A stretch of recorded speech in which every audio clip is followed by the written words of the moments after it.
Hello, everybody. Happy Monday, April 10th. Beautiful Easter, post-Easter Monday. He has risen. He has risen. He's up. And I'll tell you, he's up. What's up now? And I'll tell you what else has risen. My blood pressure. I was going to say that. You were going to say that? Yeah. Yeah, because I guess some of you may know, some may not. Oh, by the way, today's episode is sponsored by PayPal Honey. Thank you so much. We love our sponsors. Yeah, you guys, some of you may have heard, some not. Last week, I discovered that BBTV, Broadband TV, which is an MCN, which I think a lot of people don't even know what it is. But they, over the course of the last 2 years, have, in my opinion, stolen $620,000 from us. And when we discovered it, I wrote them a letter inquiring, like a patient and nice letter inquiring. Be like, hey, I'm assuming this is an honest mistake. Let's figure it out. And then on Friday after the show, they called us to tell us that they're not paying us back, and basically what I interpreted as a giant middle finger and telling me to get bent. Tough shit. They said, lol, we got you, idiot. But they didn't, actually. The contract is clear, and their intentions are clear. And by the way, as I get into this, I have a whole saga, you guys. I'm going to cover the whole thing, but I've got the phone call recorded. I've got the threatening emails, letters that their lawyer sent us twice, and my response, of course.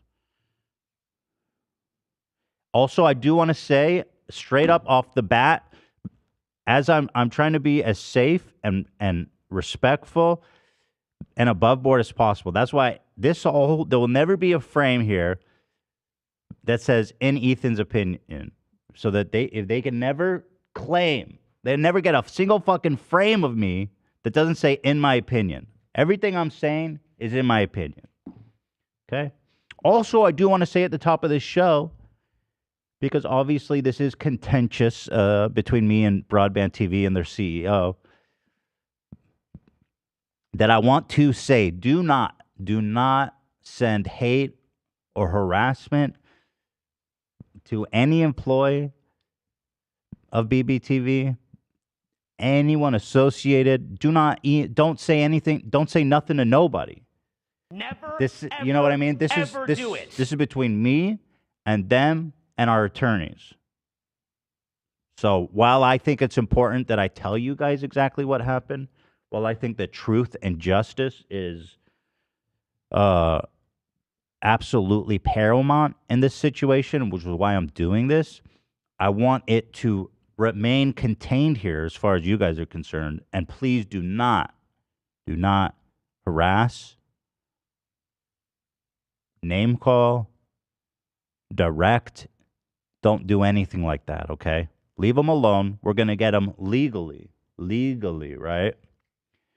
And, I would want to say, like the thumbnail is fun. It's a fun, goofy kind of war situation. But that's just a joke. It's a goofy war. It's one of the goofy wars, you know? Well, it's like a metaphorical It's an war. old-timey war. It's not. It's like listen, this is a comedy podcast. It's a joke. It's a metaphor. I'm going to war with them. You know what I mean? It's a joke. He's having a big joke out of it. Yeah, well, it is quite serious, but so that's what I just want to say that, okay? It's fun to an extent. We're gonna have fun here because it's important to me to turn what is the worst situation possible, someone stealing $620,000 from me and telling me to fuck off, into something that we can enjoy here as a community. But we're gonna keep it in the community. We're gonna keep it in the community. So thank you. I want to put those important disclaimers out there. Okay.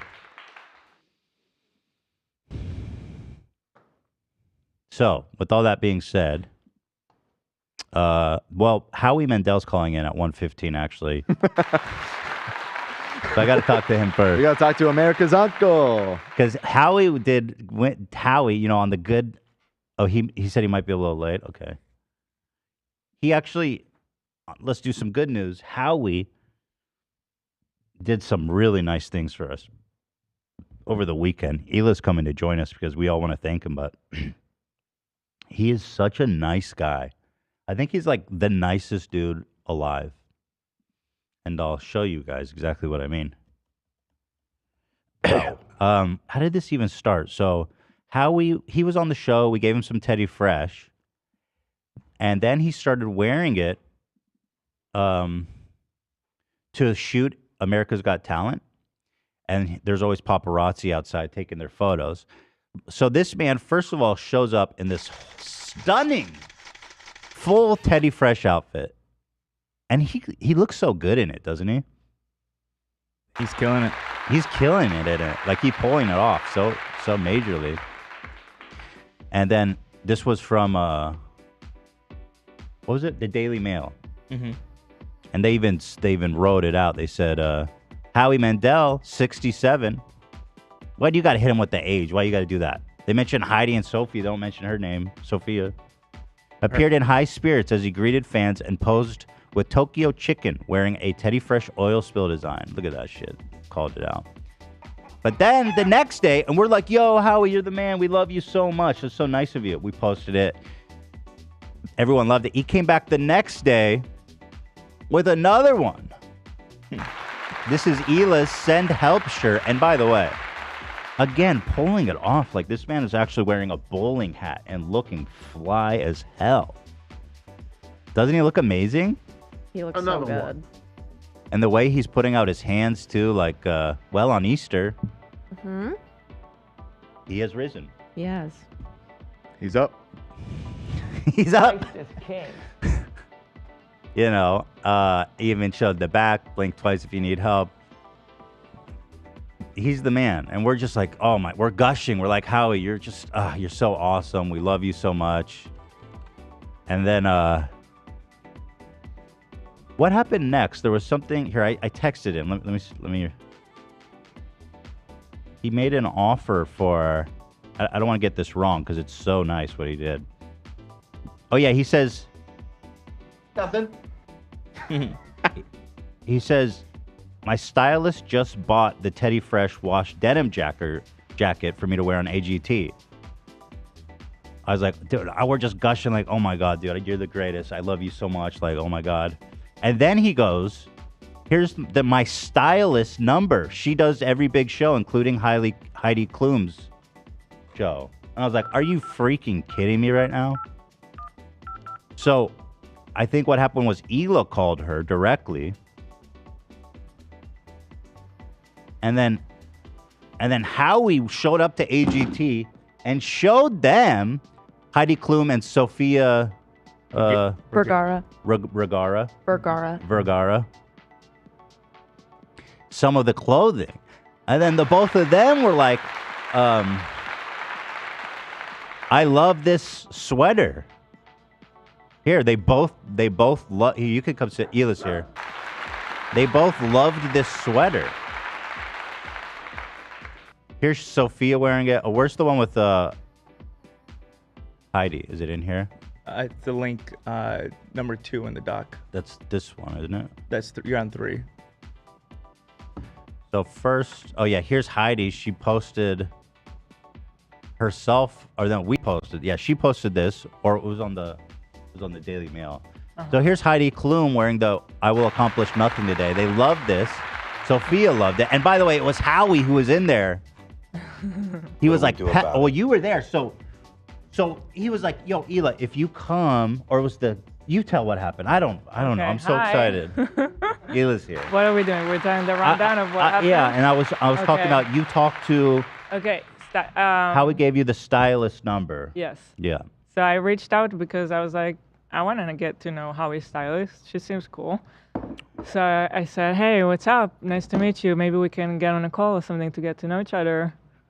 And she was like, yeah, let's talk tomorrow. And then maybe like 10 minutes later, she sent me a text. So actually, Heidi wants this sweater from Teddy Fresh. Howie was showing her the line, and she wants to wear it tomorrow for the arrival. And so I was like, okay, let me check if we have it. We saw that we do have it. And she said, if you want, you can come by now and hand deliver it to her. So it was all so quick. And like, Here it is. I was like, of course I'm going to do it. I have to say yes. So you rolled down there on short notice. It was pretty late. Yeah, I got there on 7 in the evening and they were just about done recording. They still had they were judging just like 3 more performances. So I got to see them judge, and then in between they take like a couple minute break. So in between they had me go talk to them. And Howie, you were telling me, was so sweet how he was like pressing him. Like, you need to. He was like a proud dad. There's no other way to describe it. And he was so sweet. And he's just like, Heidi, check her out. Look at this. Look at the sweater. So you're going to wear it. You're going to wear it, right? And Heidi was like so confused. Because it's like I was giving it to her. And then she's like, okay, what do you guys want me to do with it? They're like on stage recording. And then he saw that I had 2. And he was like, you want Sofia to wear it? Sofia, do you want to wear it? And honestly, I didn't realize like how famous Sofia Vergara is too. Love. She's huge. Yeah. Huge. I'm literally watching Icon. Modern Family right now. That's what I'm about to go watch it now because she's like everybody's obsessed with her. So I was just speechless the whole time. You gave it to her, not expecting anything. No. But then the next day, she main posts it to her Instagram and tags us. Yeah. Like, what the F? 29 million followers. Oh, Howie wants to call in at 135. What, AB? 29 million followers. 29 million followers. And it did really good, too. It got 160,000 likes. Like, that was so... I was like, oh, my God, what is happening? This is all... Howie made all this happen. And, I mean, thank you to them, too, for being so gracious and nice. But, like, Howard... What do we do about it? Uncle Howard has just crushed it, you know? I'm just... so cool. So, and by the way, I talked to Howard on the phone. You're Howie. I don't want to call it Howard now all of a sudden. Yeah, I was like, what's happening here? I just love him that much. He called me on the phone. Okay. And he was like, Sofia was raving about the quality. It felt so good. She said it's like she felt so designer. Wow. And then she was looking on the website trying to pick up more stuff, he said. Oh my They were loving it. So I was like, oh my God, this is just great. This is so cool. So that's it. I wanted to just have Howie call in so that we could thank him and just tell him how great he is. But he's caught shooting. Mm-hmm. I'm fine, He says people. that they are promised to be wrapped at 1:30. So once he's done, he'll immediately hop on. Okay, so we can putz around till 1:35. Hila made a cool TikTok about it. This week. Here, we can watch this. It has a little music background. I don't know if that's a problem. Well, it's basically what we just said. Yeah. Yeah. Yeah. And then afterwards, I got to talk to them a little more when they were done recording the show. And by the way, it's such a hard job, the judging, because like these people come on. Obviously, it's their biggest chance to, make it. And it's so emotional, and then the crowd is cheering for them. You saw people crying while you were there? Yeah. And I learned that Howie is pretty like hard. Howie was like, no, didn't let them pass. And I guess Simon sometimes give it like a second chance to see if the judges change their mind. Yeah. And I was sitting next to his stylist, and she was like, Howie's not going to change his mind. He never does. Dude, Howie's the straight gatekeeper. He knows what's good and what's not. Yeah. What, did you agree with his assessment? I mean, it's so hard to separate the emotional from the You felt bad. talent. It's really hard. Like, this was my only opportunity. Now I need to go back to abject poverty and live on the streets with my 2 younger siblings. I take care of them I sell sandwiches on the street. We have nothing. Howie's like, get the fuck out of here. No. Cry more, baby. Awesome. Oh, and afterwards, a bunch of people who work on the show wanted to come take pictures with me. Oh my goodness. Yeah. Who is she? So we took pictures, and I was like, sure, I'll flex a little bit on these famous people. Oh, know? you're like, okay. See, people know who I am. Yeah, so and it was really cool to see the behind the scenes. Then they had like 100 monitors. Oh, yeah. and, you know. That's a big show. That's like one of the I think top-rated the shows. biggest potentially. Yeah, it's up there. And the big camera on the crane. I always love those. The jib, yeah. By the way. Or they probably do have a crane for something of that budget. Did you see this meme? Is this COVID related? Howie's famous TikTok. Howie Mandel posting a prolapsed asshole on TikTok. Eli hand delivering tea at the Heidi Klum. That is You know, the dominoes. unexpected. This is funny, What do but we the do dominoes about it? actually go further back. It should go all the way back to Howie randomly charging you at the park. At the mall. That's how it really all started. That's or at the true. mall or whatever. Well, yeah, he at the Yeah. Malibu Yeah. Oh my God, Ethan. Country Mart or whatever. Yeah. It's freezing in here, dude. I just sent him a note. I'm cold. It's freezing. How many minutes ago did you send "I'm hot"? Well, it wasn't. Like I can't. Look, I'm doing a show here. I'm right under the vent. I lowered it by It was 1 11 degree. it was A 11 I just minutes. went 1 degree. I can't. You know what I mean? Wait, you guys gotta see the shirt I'm wearing. Oh yeah, show it off. Let's go. Oh! It's a vintage Howie t-shirt. Wow. Look at that. I love Feeling it. nuts tour? Anybody feeling nuts today? I'm feeling nuts. Actually, I am feeling nuts today. One of the family members of our podcast is he has a vintage shop, and he sent me this t-shirt. Oh, that's so awesome. Yeah. So, but after Howie calls in, you know what's coming. And actually, I was going through preparing the call with BBTV, which you were on, by the way. And Hila had some great moments in there. I thought I even put a note in. Where Did Oh yeah, dude. You actually had like one of the really important interjections Which one? where you made him clarify: does the CEO is she Right. Is she she standing in on behind this, this is she dumb in on answer this that you're decision? giving us? Yeah. Because they were continually trying to avoid. I think they were trying to protect her from accountability. It was clear that this was her decision as the CEO. I mean, who else's decision is it? But Hila kept making them clarify: is this the CEO's decision? You don't want to mess with me. Which was, I thought that was so smart. It was so smart. I was having flashbacks during that call to us when we first moved here, and we know. had the other call, and I was crying, and I was like, look at me now.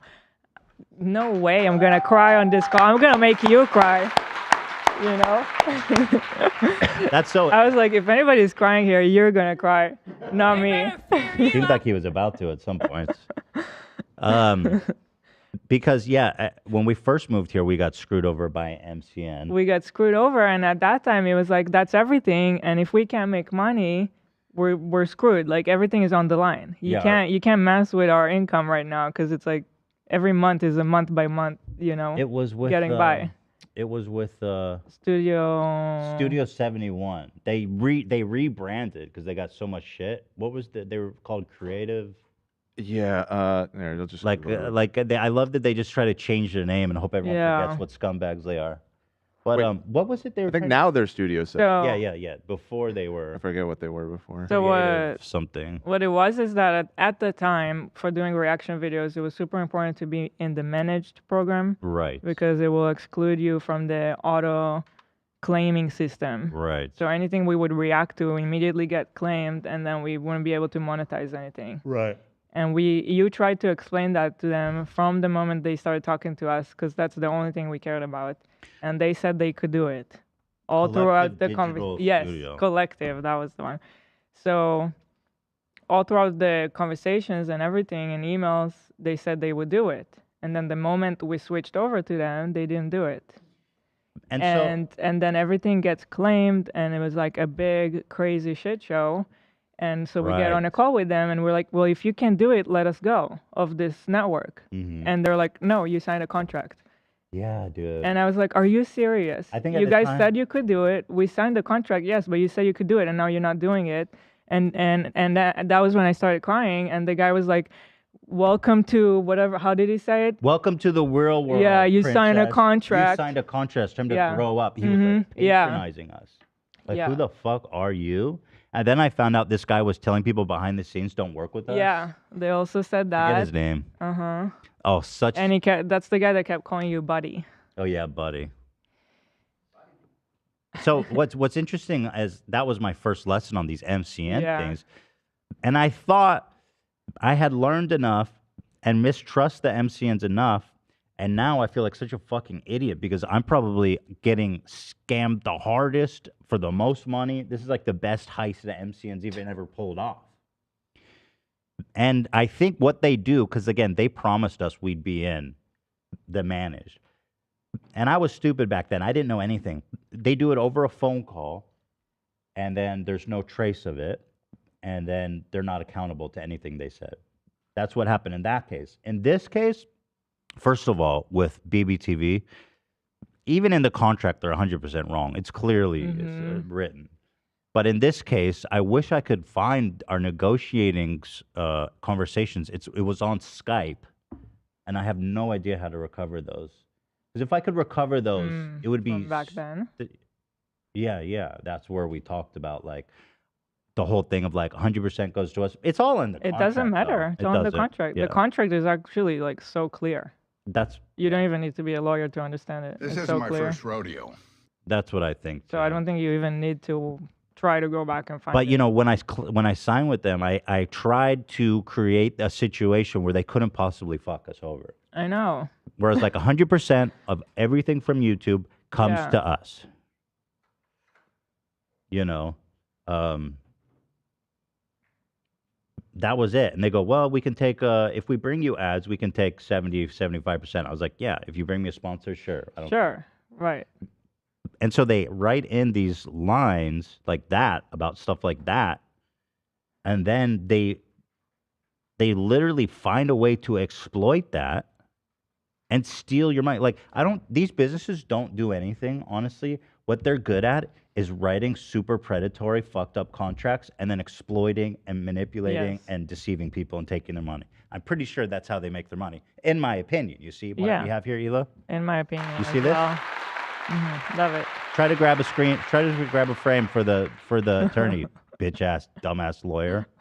You see, grab the one of me pointing to this, idiot, dumbass, stupid ass. Yeah, the but thing is that like, well, so are we just like going in talking about it? Well,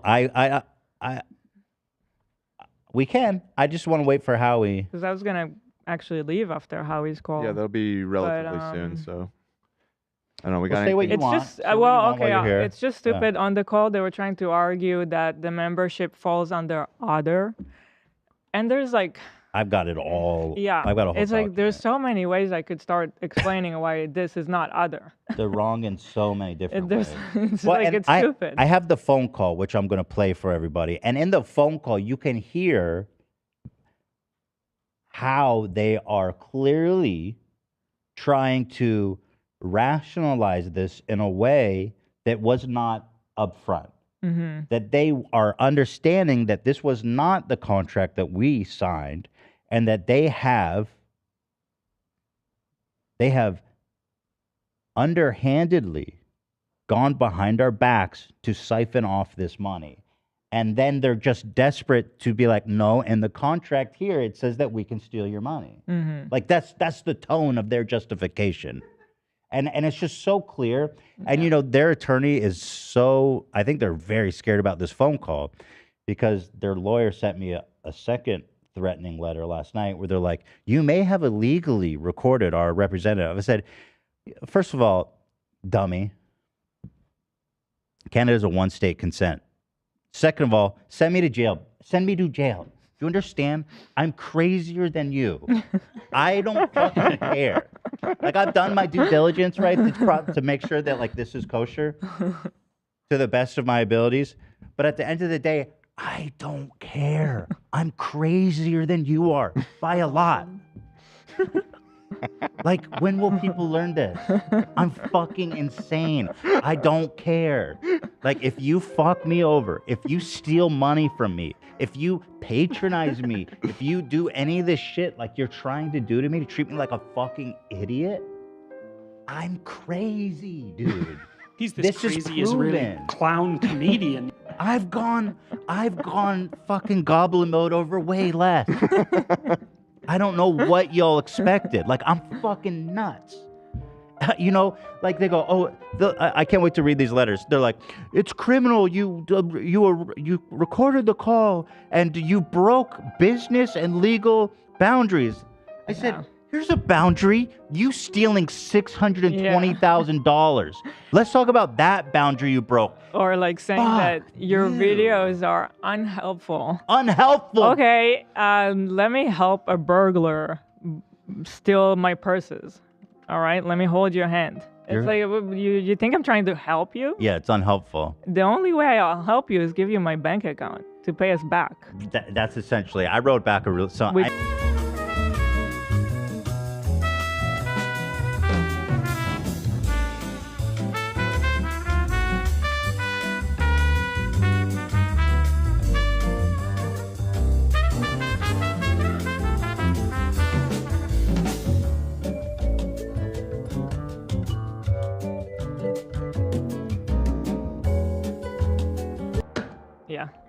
Yeah. Thank you. Jesus. All right. We're back. Yeah, for sure. Yeah. You're back on, though. Good job. You got to understand, as soon as you hit the button and release, you're back on. Yeah, So I all know. Okay. No, I'm watching it back. I don't know how much. Yeah, you're fine. You're fine. I had a We pretty have good 25 monologue, seconds. but You then said it like 5 seconds before. it just It's like all good. I don't know what it's like. Okay, good. I'm glad. Yeah, you're good. Are you confirming that it got cut? That might have been the biggest button this far. The best button ever. Yeah. Yeah, it's so good because I don't even want the conversation to. Yeah. The button is still like, because they see back in time. They're looking at the button right now, so I'll check. So it did. It got it. It caught it. check. That's so sick, dude. The button's the best. I love the button. Wow. I don't know how much got cut of what I was saying, but I was just saying that I'm fucking crazy, dude. Like, I'm burning this whole bitch down. Metaphor. With me in the building. Yeah, that's what. Yeah. Well, I'm crazy. I've done way crazier shit for way less. I saw somebody in chat say they hate the button. Well, if you like the show, you should love the You button. should love the button. You should love the button. Honestly, what I said, in my opinion, was obviously nothing. But what happens in those situations is that we've been down that road before. you don't need to put that out there. Yeah. It's just not productive. Yeah. Funny though. I got to watch one time recently when you guys did the button, and I thought it was pretty exciting. Also, the screensavers are fun. We have so many great screensavers. And then I kept wondering, like, was the button what I watched, or was there something worse after that was the button? So it's kind of like a fun game as a listener. Trying to decode it. Yeah. Yeah. And every week I've been updating the button screen, and every week we've been seeing new ones.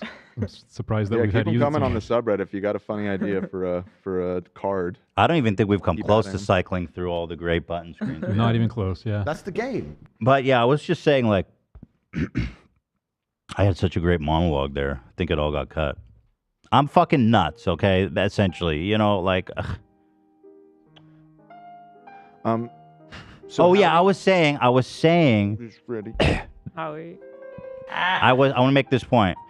I was saying that in the letters they sent me from their lawyer, they're like, "Oh, you're breaking the law. You may have broken the law, recording our." I don't care. Send me to jail. When you fuck me over, I'm telling you, I don't care. You stole $620,000 from me. Do whatever you got to do. They said, we're going to hold you accountable. Please do. Hold me accountable. Let's fucking go, dude. Because I'm crazy and I don't fucking care at all. I'm fearless to the point where it's like self-defeating, and that's fine. I've accepted myself by now, and I got a fucking whole button. God, you're Joker brain at it. Yeah. No, I've been gone ever since this happened. I'm telling you. Wow. I say, send me to jail. Sue me. I'm fucking telling everybody what happened, and I'm sharing the call. They go, you broke legal? They're like, you broke legal and ethical and business boundaries by making those videos. Yep, we have Howie on the line. Okay. There's a fucking boundary you broke, stealing $620,000 fucking dollars. You ready for Howie? Yeah, bring him on. I've got plenty of time to. Get out of your seat. All right, here he comes. Stand by. Stand by. And Howie, the legendary comedian, number one. Yes, it's Howie Mandel. So fashionable. Yes, so She said. you know, we were just telling everybody, Howie, about everything that transpired and just how gracious and amazing and just how much we love you. And I just want everybody to know, just, you know, may I call you Uncle Howie? Go ahead. Yeah, because Go ahead. that's what it is. And, you know. So here's what actually happened. These guys are nice enough to send me a gift box of Teddy Fresh. It was like Christmas morning. It was like this morning. And what are you saying? Somebody's calling me. What? Oh, I'm on mic. I'm on a TV show. Whoops. They're listening. People in the room are listening to the Teddy Fresh Oh story. my God. Can we get that on air potentially? Not right now. He's asking me for the mic. What? Oh. Ow. Well, the fact that it was on, lucky I came in and did this and didn't go to the men's room. Right. Which I've done Yes. at a live concert before. Of I've actually course. How can you ran know. off stage into the bathroom and had an entire audience of thousands of people listen to me. Oh, they piss. heard the whole thing. Did you dump or piss? Well, yeah. I pissed, but you wouldn't know the difference. It could have been a dump. It could have been diarrhea. I would have known the Diarrhea. difference. I would have known the difference. Oh. Well, that's the beauty of you. Anyway, Hila and Ethan sent me a beautiful gift box. It was like, I was gonna say like Christmas morning, but I'm a Jew, so it was like the third day of Hanukkah. Ooh, the third One of day. the shirts, I don't know. This was one of the shirts, send help, which is this is like so me. I'm always for help and blink. It says on the back. And me and my daughter Jacqueline, who I do my podcast with, Howie Mandel Does Stuff. And we started wearing this stuff, and then they started taking pictures when I go to America's Got Talent. Yeah. That's the only time they've taken pictures and posted pictures of me. really? When I was wearing, Oh my God. Oh, yeah, I was in that when I was wearing this with the bowler cap. They put me in that. What is that magazine out of Berlin? Highest Nobiety, right? oh yeah, High Snobiety. Yeah. That like big ass fashion blog. Yeah. You're You gonna saw be that? That's on. big. You're Yeah, it gonna is be on big. GQ next. Hey, I don't care. I like that one. That I one. like that one. That one seems like younger and Right. so I felt really good. And Heidi Klum, the supermodel, and my friend, very good friend, said, "Oh, you made it onto that. That is a cool shirt. Where'd you get that?" oh, And I said, "Teddy hell Fresh." yeah. And then I opened. I said, "I went to your website." And she goes, "Oh my God, that sweater is so cool." I go, "Well, I can get you that. Wear it in." And that the rest is the story that you showed up and hand delivered it by the actual creator. Oh, cool. Yeah, I No? mean, I was talking to your stylist, Dina, and she was like, "They're here today. If you want to come hand deliver it, you can." And I was like, "Of course I'm going to. If I can, yes, I will." And I was telling you there, and then I had to tell this story on TikTok too. But it's so crazy to me because Project Runway, I basically grew up watching that show, and so I know like the people who won. I know the struggles. I know the make it work moments, and then for Heidi to want to wear something I made, it's like it's crazy. It's just crazy. Yeah. And then she wore the "I will accomplish nothing today" shirt, and she was with that guy Yes, she was with. He's the guy that making the won cut. last year. Oh, really? Yeah. Let me ask you Oh. something, because you're a designer. I'm not making fun, and I don't know if you showed the picture. I know where you're We going. did. I'll pull it up. You want me to pull it You up? know where Howard? I'm going. I mean, is it not crazy? Are you pulling it up? It is, but You you mean know his what? outfit? What? It is, but you know what? This is what you want. Like you don't want to be boring. You're not boring. Look at these beautiful women wearing your thing, and then look at this guy who won making the cut. I mean, how crazy is that? What's weird about Who this, wears Howie? white after Labor Day? What's weird about this? He's got like Did you see the back though? The back was really pretty. He's like, you know, That's it's just a it's white wedding shirt. dress chic, Howie. You've never heard of it. No. His He's thing got is a that white he- shirt strapped to the front of him. His thing is that he only does white. only white. But they Okay. pushed him, and they were like, you're gonna have to work with color, and he did, and it was good. I said to Heidi, I said, "Is this good?" She goes, "Everything's biodegradable. It's really good for the planet." You're way out of your mind. It's Can I biodegradable. eat it? Looks like Well, I know it's like ridiculous. Then you show up with something that somebody would wear. So Thank you're you. like a breath of fresh air. You know, Wait, I want to show you what I'm wearing today. Do you recognize? That's so old. Oh my God. Where did you get that? It's a real vintage T-shirt. it's vintage What does it say Howie. on the bottom? It says What does it say? Feeling Nuts Tour. Feeling nuts tour. Yeah. Oh, that's my hands are in my pocket. See what I did there?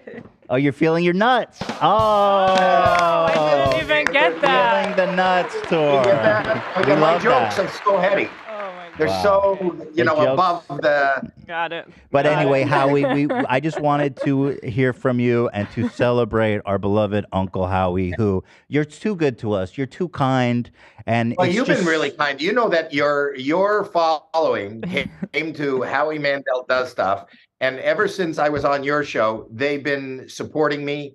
They've been, and I get every prolapse comment you make about my prolapse. But they've been incredibly supportive. They've been watching it, and I should show you next time we're in person.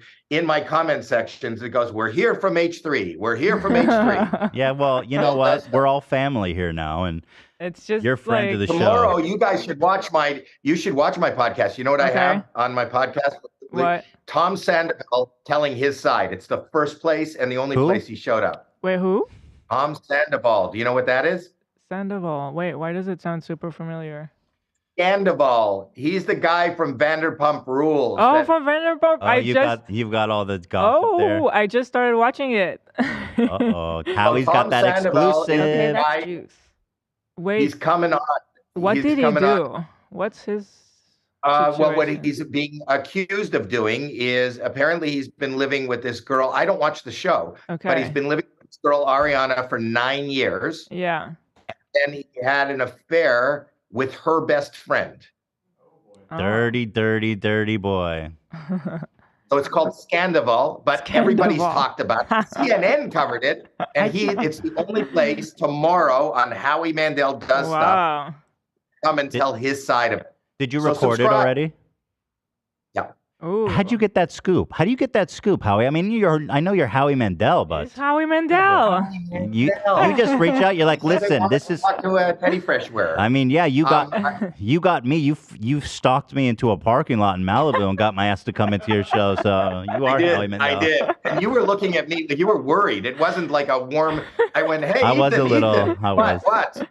And you pushed the stroller to the side like like keep the kids out of danger. As me and my daughter 6 were feet, approaching please. you. Yeah, but look how Your mother said, I'll just take the kids. Let's move the kids back. I don't know what this. Right. Yeah, but look how our friendship has blossomed. I mean, we just love you so much here. So thank Yeah. you, man. You're the man. And You're the man. I'm obsessed with your glasses. You got to come back on. Well, these glasses are mine. Yeah. I see. I'm a designer. Yeah. Wait. Dina does it. Wait, See, those- I wear. It's Okay. your like. Oh, for real? You made it? It's like Oh, a those are cool. collaboration or something. No, it's a portion of every sale goes to Seth Rogen's Hilarity for Charity. So Mm. it's for Alzheimer's. Mm. My mom has Alzheimer's. Oh. Oh wow, It's, good for you. Those charitable. glasses are And I always awesome. wear glasses on TV. Yeah. Yeah. Yeah, I see you took my advice, by the way, and stopped showing the back of your head in your thumbnails. I did.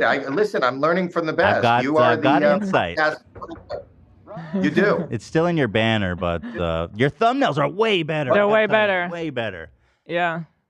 Well, thank you. You like my thumbnail? Thank Yeah. you. They're way better Jay than they Okerson, were. you know No, who they're Jay good. is? That's just, he's Ho- good. Howie, I Put up didn't. this thing on you. I didn't get a chance to ask you about this. I noticed that Jeff Dunham overtook our #1 spot. Mm. Now, I know. yeah, no. So I'm have suspicions about the validity of this. I know Jeff Dunham. He's very insecure. I think he would possibly bought views in order to pass me. Your thoughts on that? I didn't know that you can do that if it's not your. Can you even do And that? he buy it Of on course you my can. podcast. Of course. Yeah, Really? they'll watch anything you want. I didn't know you could do that. I believe, I don't in think my you can. opinion, I think I can buy views of his. I don't think he can buy views Yeah. on mine. yes, you can. You just pay a bunch of Indian people to come watch a video. They don't care where it is. Really? Yeah. Really? Yeah. So in my So come back on and beat him. yeah, and ask buy him. Yeah. Ask him for me. I will ask him. He's a nice guy. He's actually a neighbor, another neighbor. Okay, so just say Ethan Klein. Oh He my probably knows God. my name. Maybe not. Has You didn't know accused Tom you. Sandoval. Has accused you of view botting in order to pass him.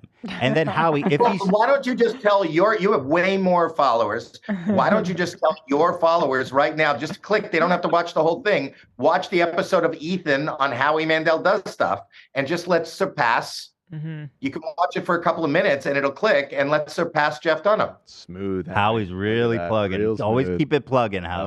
Nice. I'm not plugging. This way I don't have to spend money to buy views. No, you not. No, not you, not you. But you know, if we depose Jeff Dunham and we do find that he indeed did buy ViewBox, I'm gonna expect you to private that video and return my title as #1. How do you know whether somebody bought views? We're gonna depose him, and there's gonna be a lawsuit about this, and he can't lie when he's being deposed. It's illegal. You just call somebody over to your place to depose them. There's no legal jurisdiction. Well, I'll figure out. Well, I got the deposing part. I'm gonna figure out. We can get the other part. the lie detector guy. He's going to show up. And how do you know when and it's by the public way, lie? Howie, by the way, in deposition, no puppets allowed. Ooh. So whose ass can he put his fist up? That's it. He's fucked without that spicy jalapeno. Speaking of that, I got in trouble from the community of prolapsers. You know that. They said I was disrespectful to that guy that you put Oh, you on. did? Oh, That's just not fair. I mean, you've brought more awareness to the prolapsing community than anyone ever has before. Biggest advocate. Yeah. I almost vomited on your set watching that guy blow his ass out on command. And I respect anybody for what they do, but I was caught off guard, Sure. and a lot of in that community hated on me. Well, you know what? Ultimately, they fear what they don't understand, and how we you're just this incredible force for good. You suck it all in. You're like a sponge that sucks in all the goodness of the world. Don't talk about somebody blowing their ass out and then tell me to suck it all in. Well, I'm trying to make it a metaphor. This is why they don't understand you, because you suck in all the goodness, and they push out all the goodness. Well, I know they're not bad people. They literally expel their prolapse. They're moving You guys are different separate. directions. Yeah, Yeah. separate. Yeah, it's hard. Hard to. You're just Interesting. different people. Does that make What do we sense? do about it? It's okay. It's No. no. Yeah, I didn't think. I tried. All right, Howie, I don't want to hold you for too long. I just wanted to say that we love you and that Yeah. thank Oh, you I so love much. you Thank you too. so much. Yeah, you're the best, the greatest. Thank you to all the H3 fans for Yeah. all the support, and go push Ethan's numbers up. Are you sick?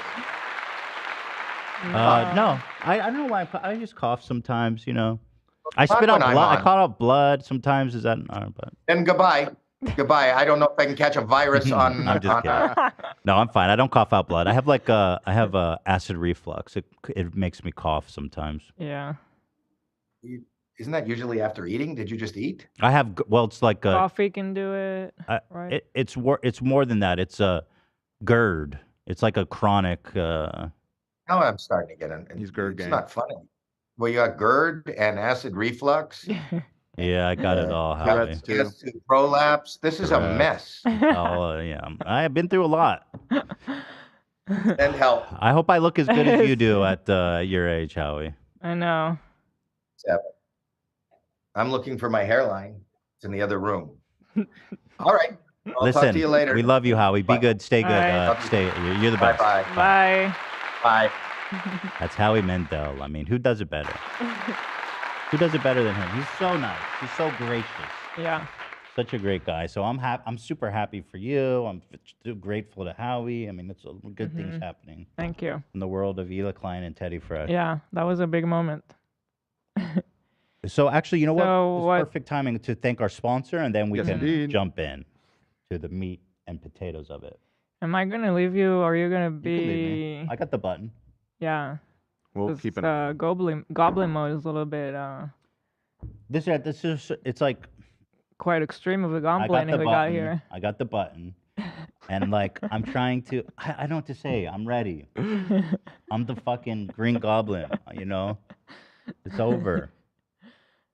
They fucked up. Like I don't even care about the money. I'll spend more money than they owe me to fucking Jesus. bankrupt them if possible. I mean, I think the 620 is going to bankrupt them in my opinion. Hold on one second. Hold on. There it is. But that's it. I don't even care about the money anymore. They're not giving it back.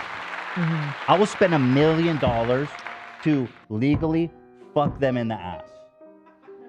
And I'm sorry to break that to you, Hila. But I know you got my back on this. Oh, man, of course. Yeah. No, I can't fucking take this shit. Someone's gonna come fuck with me again? Like, I'm minding my own fucking business? And now, like, these people are gonna come fuck me even harder than Ryan Kavanaugh did, debatably. $620,000, and then you're gonna call with me and fucking spit in my face? And expect me not to go goblin mode? That's what I do. Right. I'll burn the money like Joker. It's not even about the money anymore, motherfuckers. True, Joker brain. You know what I mean? Oh boy. There's a lot to go over. Mm. But first, let's thank our wonderful All right. sponsor. I'm gonna go work. All right. Thank you, Hila. We love you. Congratulations on all your success. Thank We're all you very much. so proud of you. And everybody and all the comments are so nice and supportive, and it's really thank you to everybody. It's a lot. I'm really happy. I gotta say, Teddy Fresh is getting better and better. Like, I mean, this Godzilla drop was so epic, dude. And the ones to come is just like, so many hits. Yeah. So you're doing awesome. Just super happy about it. Thank you. Congratulations. Go head down, work. Yeah. All right. Let's thank Honey. I love these guys, man. Honey's one of the most loyal sponsors we've had in the beginning of time. I'm so grateful to them. Loyal. You loyal. And a great sponsor too, like one of the best. Yep. Today's episode is sponsored by Honey, of course, and what they do is the easy way to save when shopping on your iPhone or computer. When you're browsing the internet and you find a deal, a product you want to buy, maybe it's on a grocery store, clothing store, video games, electronics. When you go to checkout, you know that coupon code field? It always taunts you. They're like, do you have a coupon? And you think to yourself, I know there's a coupon out there. There's going to be a fat discount. If only I knew what it was. That's where Honey comes in. They know what it is. They have the best coupon codes available for tons. Practically every retailer on the internet that does do that. And when you click checkout, it's going to automatically sort through, find the best one. It's going to save you the most money and automatically apply it. What you're seeing on the screen, these are all savings that we here in this office have personally experienced. This is all real shit. Dude, I've literally saved thousands of dollars without even doing anything, without even thinking about it. It's free to use. You don't even have to think about it, dude. You can install it in like 2 quick clicks. It's just a browser plugin. You know? You just wait a few seconds and bada bing, bada boom.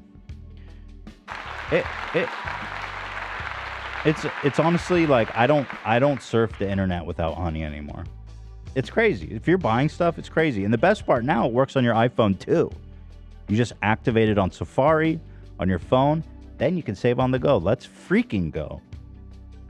Oh, monsieur. I truly, truly love Honey. If you don't already have Honey, you could be straight up missing out on free money. And by getting it, you'll be doing yourself a solid and supporting this show. Thank you so much. Get PayPal Honey for free at joinhoney.com/H3TV. That's joinhoney.com/H3TV. Thank you so much to Honey. We love you. All right. Yeah, and you know, to go back to the thumbnail, because I don't want people to think that this is a war that's happening. If anything, we're holding the line. It's them that came to our shores and stole $620,000 from our coffers, from our treasury. This is an invasion. We are holding the line, not just for ourselves, but for creators everywhere. For anyone exploited everywhere, I fight. Man the barricades. This is a defensive battle. That's all, dude. I'm always reactionary. I have never caused this. Right, you're a huge reactionary. Well, not in that way. But I'm saying when it comes to like all this bullshit, these people are doing it to me. And now, actually, for the first time, I'm going to be a plaintiff, which is going to be interesting. It's exciting. It is kind of. I mean, it is kind of. It will be nice to experience it from the other end. New role. Yeah, I'm going to sue the shit out of them. It's like not even a question. Like, do they think? I think they thought, because they're used to creators. I think a lot of creators, and this isn't I think it's a lot of people in general. Lawsuits are scary as fuck, you know? And it was scary as fuck to me the first time we went through it too. Yeah, I mean, you should be thankful that you are, wealthy enough to actually pursue this, because that's the sad reality, is that most times when people get screwed over, the only recourse they have is to sue or something. And just settle. Yeah, and that's such a tall order when you don't have a lot of money. So, thankfully you're in a position where you can actually fight back against Absolutely. this. Yeah. Well said. And so I think most people would just say, like, fuck it, I don't want to deal with this. They're getting letters from the attorneys. If you try to talk about it publicly, exercise your First Amendment free speech, they're going to try to scare and pressure you to shut up. Right. Which is what they've done to me. They've sent me letters saying, you're breaking, dude, she goes, you're breaking community guidelines. Like, she's going to try to get me, like, suspended on YouTube. You're breaking the law. I was like, okay, go ahead. Breaking YouTube community guidelines? That's what she said in the letter. We'll read it. She's like, you violated YouTube community guidelines. I was like, okay, dummy. You violated human decency. Like, so I think this kind of tactic usually works for them. I would even say always works for them. And so they really genuinely thought that they would be able to skim this, and then when and if it was discovered, that they would be able to strong arm the situation where it's like, hey, we got you. Sorry, better luck next time, dummy. Welcome to the real world or whatever. And so, but that's what this is not, why do people think they can do this to me? Like, I don't want this. I don't want a war on two fronts. Well, with this particular circumstance, it went unnoticed for years. And we've seen other people that are partnered with them come out and be like, wait, does that mean they've been taking it from me too? Oh, yep, they have. So exactly. I think they've been doing this to a lot of people and actually just getting away with it. A lot of people have reached out to me with info about some of the shady dealings they've done. Actually, funny enough, something happened to Love. Tell that story, Love. It's so funny about how, Yeah, so I did YouTube when I was like 14, 15, 16, did like video game stuff. And I recall this when this came up, I was like, oh, this is kind of like a story that I had to deal with when I was younger. And I got approached by this network. And I was like, I'm going to search BBTV in my Gmail history. Turns out BBTV, they were the ones that tried to like make me join their thing when I was 14. And they called me Bro, they called me on Skype. They emailed me. They messaged me without my parents' knowledge. Kind of crazy. That is crazy. All trying to get you under contract where they could basically just skim money from you without you. I mean, it just seems like the whole business model is to just kind of trick naive people. They knew that I couldn't sign it. They knew I couldn't sign it. So they eventually had me email Shane with my dad. And my dad just shut that shit down immediately because he read about it.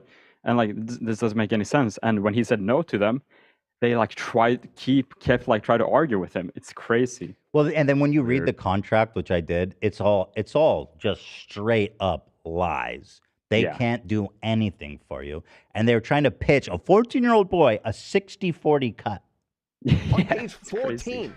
And also back then, they could get you into year-long contracts, and then you could not leave. They would not let you leave. Right. And what's fucked up, like even I was trying to leave my network. I'm on the month-to-month, and they had to. I can't leave. They have to authorize it. Like even now. Yeah, they need to authorize it. Right. Otherwise, every dollar I make is still going to them, and I just pray that they're gonna pay me. So that's actually a good point, and I've seen people asking this in the chat, and maybe you should clarify. Is it should we be advising people not to like super chat or become members right now? Is that money still... Right. So the membership, I had to create a new AdSense. I got that done relatively quickly, thankfully. So right now it's on my new AdSense. The membership is back on, and all that membership is going to be coming to us. Okay, so they're supposed to disconnect us today. Okay. So if you guys are super chatting and becoming members and all that shit, don't worry, it's going to come to us. There you go. Okay. Thank you Clears guys. that up. Yeah, it's going to come to us. So I thank you guys for your. I'm going to pee before I get into the whole thing. I'm telling you, this whole document's crazy. I'm going to pee. I'm going to come right back, and then we'll get started. This 14-page, meticulously argued document. Oh no. Zach, I don't mean to intrude on your ad time, but if I may, please, by all means. I just want to say that this Saturday is the Creator Clash, and if you haven't gotten tickets yet, creatorclash.com. Get your tickets. Let's freaking go. Appreciate you. And I guess we should reiterate the plan for us is to do another reaction stream like we did last year. If people remember, it'll be for members, right? Yeah, it was members only. Members. Just making sure I'm not speaking out of line there.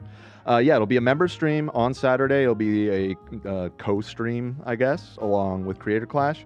We won't be showing the fight. If you want to watch the fight, you have to get a digital ticket to that on your own. But if you would like to have a watch along with the H3 crew and cheer on our boy here, tune in.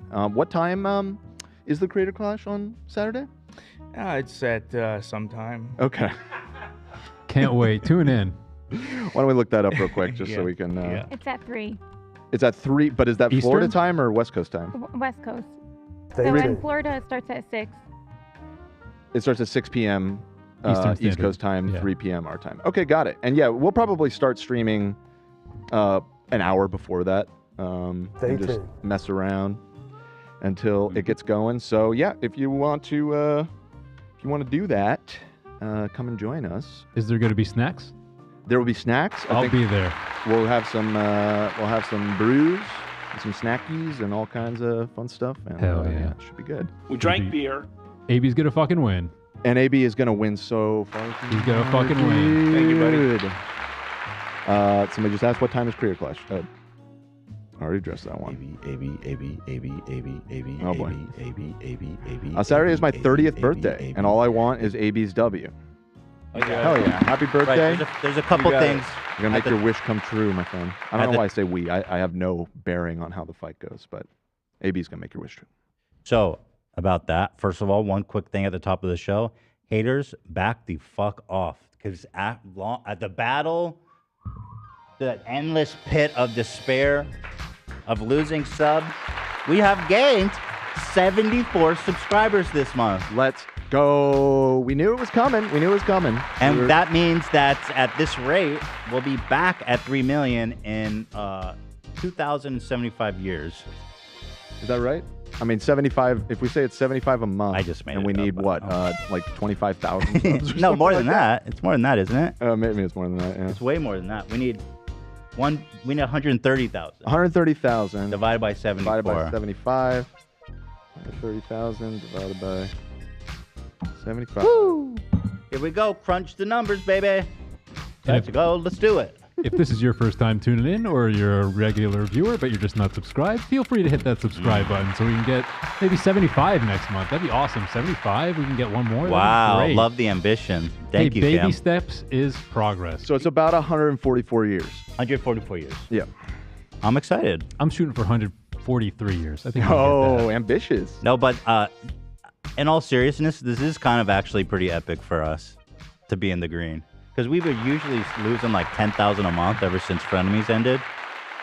And it's just really nice to see, actually, that some people from somewhere are coming and liking what they're seeing. Some new blood, you know what I mean? So thank you guys for that. Also, I want to give it up to you guys. We're touching on it, but AB has prepared his heart out. He is going to fight Dad this Saturday. That's right. I'm so excited for you, AB. I am pumped. I cannot wait. You're going to beat his sorry old ass. Well, thank you. Yeah, I'm excited. It's crazy to think that this is over in 6 days, or 5 days, rather. So you're flying out Wednesday? Is that right? Yeah. Okay, cool. So this is your last time on the show, isn't it? No, I'll be here Wednesday. I may have to leave a little early, but I'll be here. Oh, you're flying out Wednesday night. Yeah. Okay, got it. All right. Yeah, so the last one, we had this wonderful members-only viewing party where we live reacted to the show.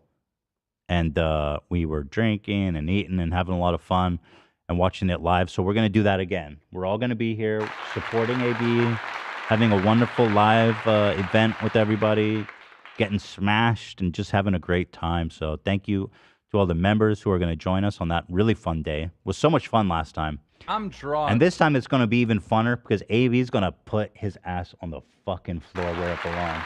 Inshallah. We'll see. I'm super excited, man. Are you nervous? You excited? It's a mix of things. I'm excited to get it over with. A little bit nervous, but yeah. More excited, I'd say, this time. Let's go. You feel like the experience last year has made you a lot more comfortable going into it? Yeah, definitely. Yeah. And also, I'm excited to see the robe and the shorts that Hila's putting together. Should be yeah. ready New digs, huh? Yep, another custom piece for Teddy Fresh for our prized fighter, AB. You know, if you think about it, Dad's fight was over so fast. You have so much more experience than him in the ring, in that setting. Right, his was over in like Can't 20 beat seconds, this- right? And you went like almost whole way. all Yeah. the Almost, rounds. yeah. You have like 100 times as much professional boxing experience as him. Yeah. Yeah. I'm so excited for you, AB. And I'm proud of you, man. Thank You've been you. working your ass off. You've been working at the show. You've been training super hard. You know, this man does it all. He makes the BTS. We should all give it up for the incredible, hardworking, reliable, ass-beating AB. Burrito making. Fuck you. Show up Thank at you. work. And thank you for the opportunity. That was definitely the coolest thing I've ever been a part of. And of course, I would have never gotten it without you guys. So thank you so much. Appreciate it. Well, it's cool, man. You made it your own, man, and you put all in the work that everyone got excited to watch you because everyone's like, "Damn, this guy's putting in the work," you know. So it's gonna be that again. I can't wait. Get your fucking ass up and work. People are asking about your walkout song. Have you decided It's on not that yet? public. It's nothing. Oh, it's gonna be a It's surprise? nothing special, but yeah. Okay. It's special to you. It's special and hyping me up. I feel like.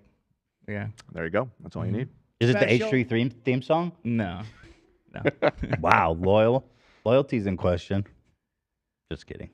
All right, let's move it on. So anyway, we're all very, very excited. And thank you to all the people becoming members right now. We're gonna have so much fun on Saturday. We really are. So also, yeah, the Zach video, it's done. It's amazing. I watched the whole thing, the Zach Lore video. It's 2 hours long and it's so much fun.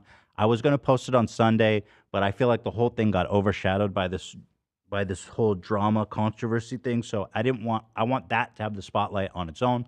We'll probably post it this coming weekend. But We got Creator Clash this weekend, though. oh shit! So then probably in 2 weekends because it's so nice. It's a masterpiece. I want it. It is great. to have its I own moment. watched it back this weekend as well. It's a lot of fun. I'm very honored. So good, dude. So many great Zach moments, man. All right, so let's do this. So broadband TV, okay. So I'm gonna start from the top. I mean, ultimately, an MCN is a multi-channel network. That's what BBTV is. Going back, 5 years ago plus, MCNs were super important. It was one of my main criticisms of YouTube is that they gave these MCNs, which were predatory and pointless, way too much power. For example, there was monetization tools that were only accessible through MCNs. Right. At one point, that was, correct me if I'm wrong, the way to get paid from making YouTube videos. Like you had to have one to get monetized. Is that right?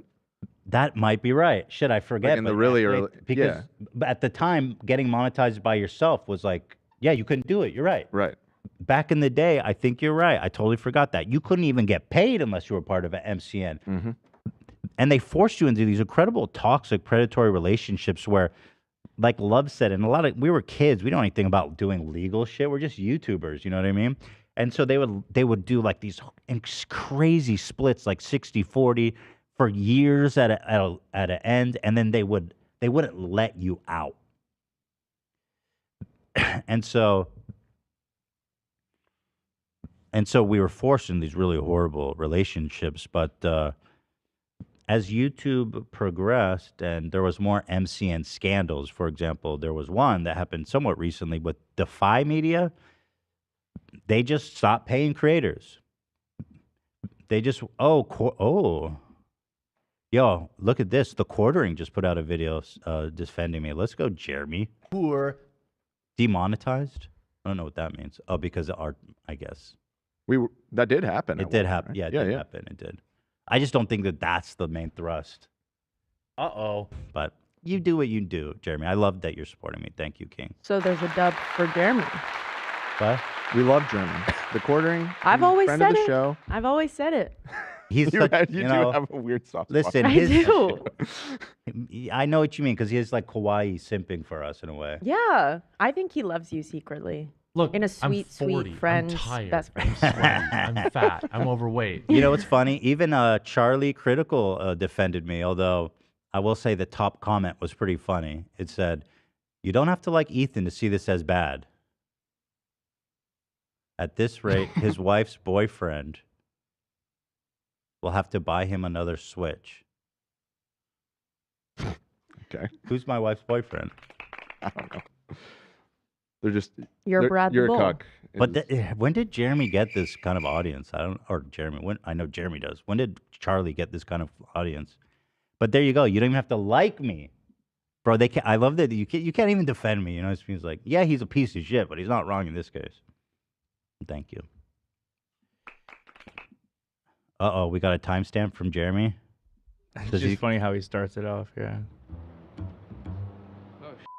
Oh, now I must defend All right.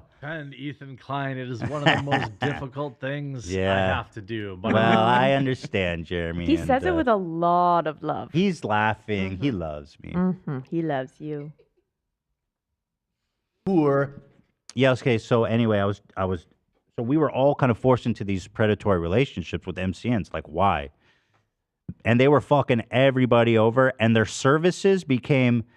At first, they were like a management company, and they could guarantee certain like revenue splits and stuff, and it made sense to go with them. But quickly after, it turned into them just making all these false promises, like that you'll get better rates with us, that we can help you go viral, and all this shit that's obviously false.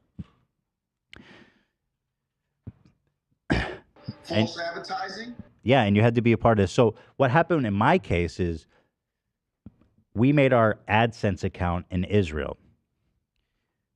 And when we moved to America, you can't change your AdSense address. You have to cancel the AdSense and make a new one. And to do that would drop my channel out of monetization. And it can take like 2 weeks to get the new AdSense account approved.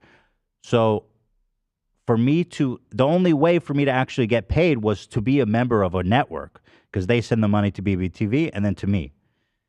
And so I knew that leaving broadband TV would be this really horrible mess for me, where everything would be demonetized, all the memberships would be paused, and I potentially have to wait like 2 weeks with no monetization. Now, luckily,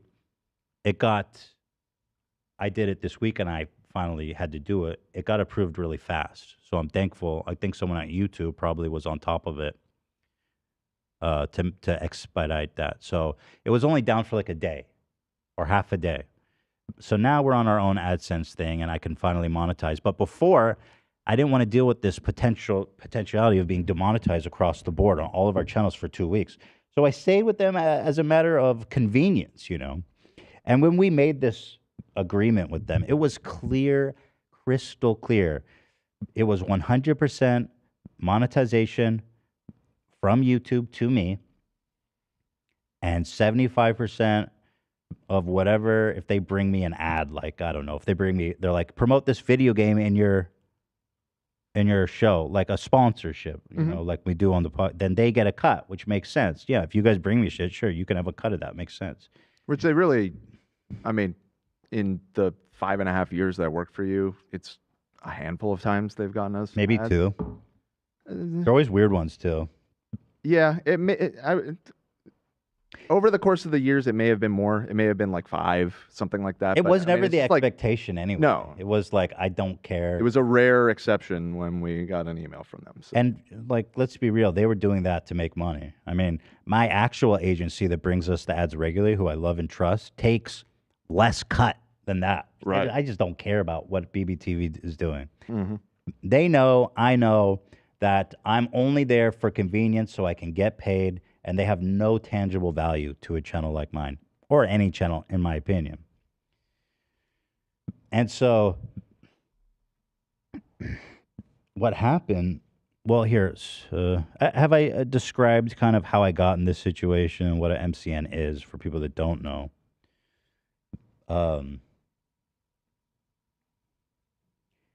And so over the years, we've stayed with them.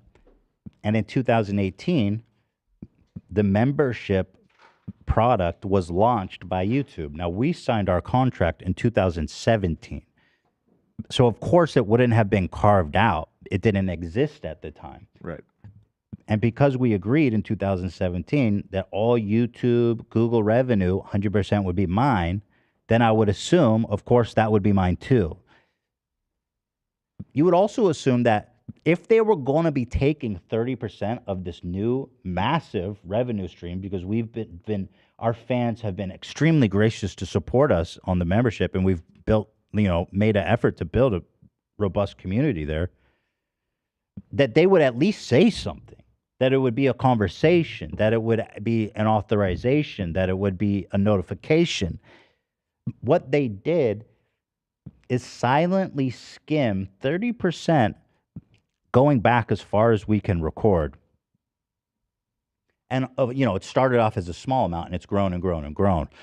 Now, the reason that this was even possible is because we had an accountant who was supposed to cross-check all the money and the invoice they sent us every month with the payment we received.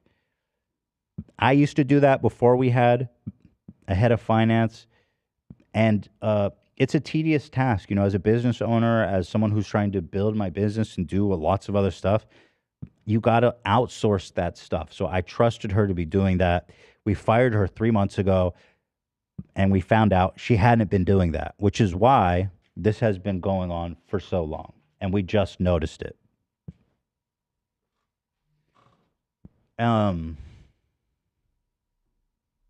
That's kind of what happened. Is I knew she was gone, so I was like, well, somebody needs to make sure these payments are right while our new person gets acclimated. So I went in there and I was like, yo, these are like significantly off. And then how long did it take you to realize that? Was it like you looked at it and immediately you were like, wait, no, this makes sense? Yeah, so I looked at our YouTube revenue, and then I looked at the pay stub, and I thought it must be an honest mistake. Because it was way off. Like, I'm talking like way Right, off. I'm just asking because it sounds like you said, the accountant that was supposed to be looking at this didn't even occasionally look. No, she didn't look at all. She never ever looked at it. That's crazy. No, she fucked up. Yeah. That was insanely negligible. And I'm not going to get into it, but she fucked us up in ways that I don't even want to talk about. We lost a lot of money because of her. But anyway, okay, so whatever. So yeah, when I noticed that it was way off, first I wrote to my representative over at BBTV, and I was like, can you tell me what's going on here? Meanwhile, I went to our new finance person, I said, hey, I'm noting this discrepancy. Can you look back and tell me, is this something that's been happening every month or is this consistent? She ran a report, sent it to me, and realized, and showed me the amount that they've been taking every month. And it had been going on continually since we have records to show. And the total for that was, $619,000 that they had taken from us. And probably they had taken more because the records that they provided before that were not thorough enough to even know. It didn't even categorize the money they were taking in that way. And what's especially fucked up is that when I started with them in 2018, I checked every month and it was on every month. It had always been on. Nobody had ever skimmed like this. Mm-hmm. And so I had no reason not to trust them that they would be doing this. You know what I mean? Right. So it's my fault for trusting them, I guess. That's their point. That's one of their main points, actually, in the call, which is kind of funny. It was this unfortunate situation where we had this really horrible finance person who screwed us over.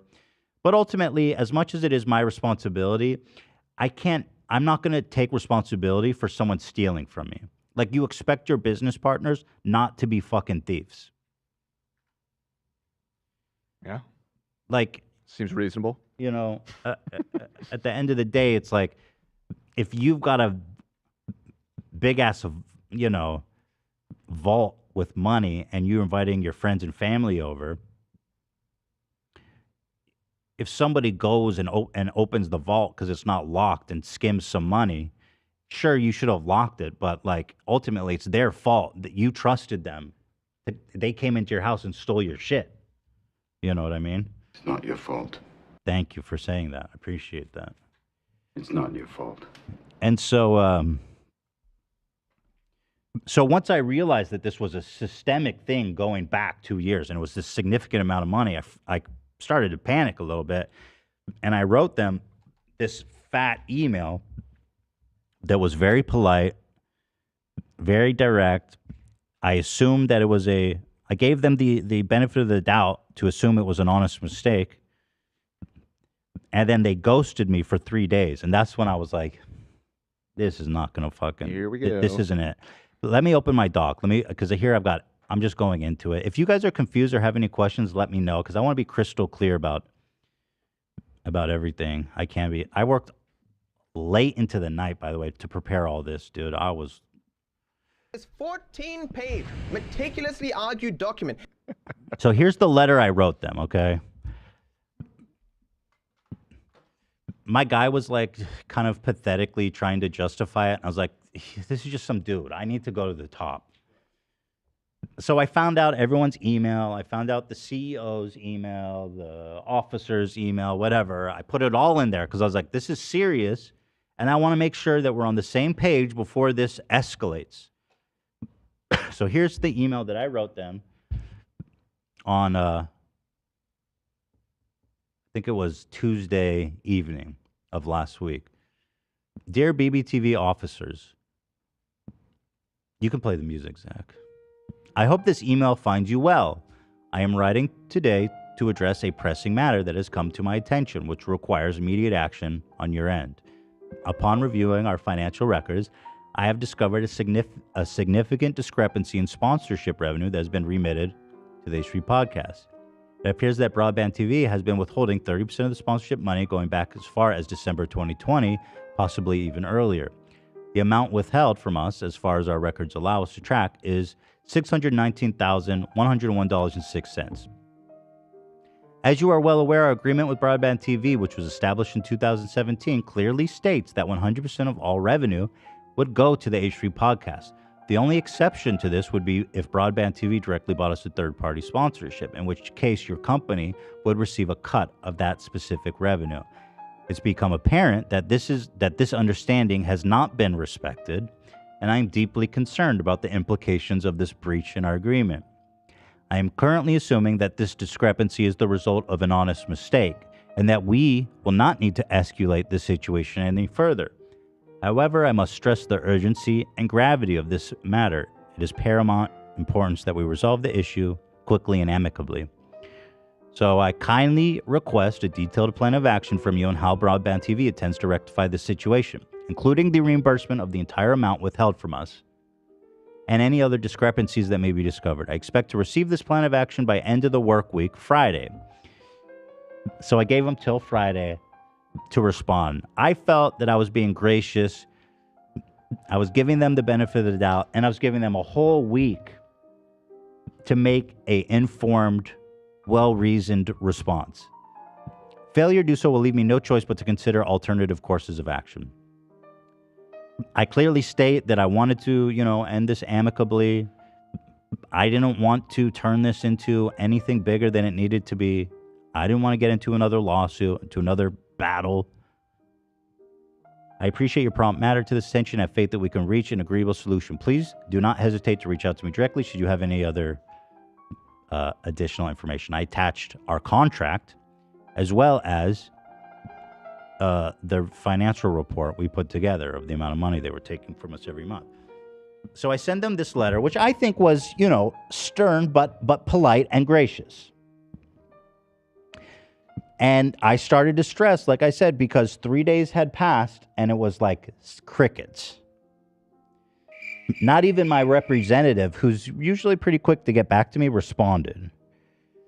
So I'm like, okay, these guys are talking to lawyers. These guys are there's like a scene probably going on back there. They're trying to figure out what to do. But I still held hope in my heart that they would be like, this is just a misunderstanding. I didn't imagine at the time that this was some systemic play on their end, because they've been doing this to other people, we found out now. I didn't understand the magnitude of the situation. I hoped that it wouldn't be like that. So I wrote my representative a few days later, when I hadn't heard from them, because I was getting nervous. I was like, is this really going to go down like this? So I just wrote him. I was like, so what's going on? Haven't heard from anyone. Is their intent really to ignore me? I'm still a member in your network. You're still taking my money. You can give me a response. He said, leadership is working on sending something out to you directly. Now, when they say leadership, who do you think? Who do you imagine leadership includes? I mean, I don't know the scale of this company, how many people work there, but for that amount of money, you have to imagine that probably got flagged all the way to the top. Pretty far up. There ain't no way the CEO wasn't privy to all this shit. Yeah. Shahrzad, Rafati. And this woman really, she accomplished something really amazing in building this network. But at the end of the day, I think she knows what she's doing with this business, and she's going on all these PR tours, very much a public figure she's like meeting with Justin Trudeau. She's in all these magazines about being like top tech people in Canada. She's in an article titled "Why Ethical Business Transactions is Good for Business." I'm like, you're just stealing from me. Tone it down. It's just all a facade.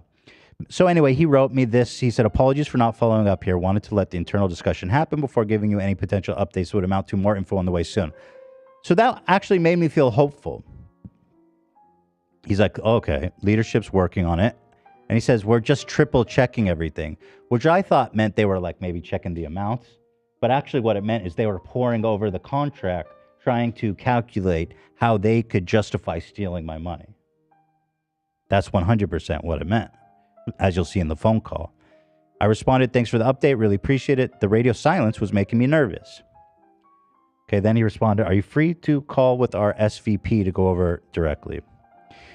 And then we arranged for a time to call Friday after our show, which really sucked because the show on Friday was so fun with Terry Joe. The vibes were good. Everyone was stoked.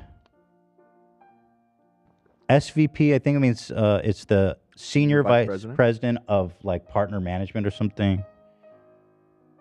I gotta assume that this guy's getting a commission, all this shit, because this guy's laying down, taking all the arrows for them, such cowards to send him out, as you guys will see.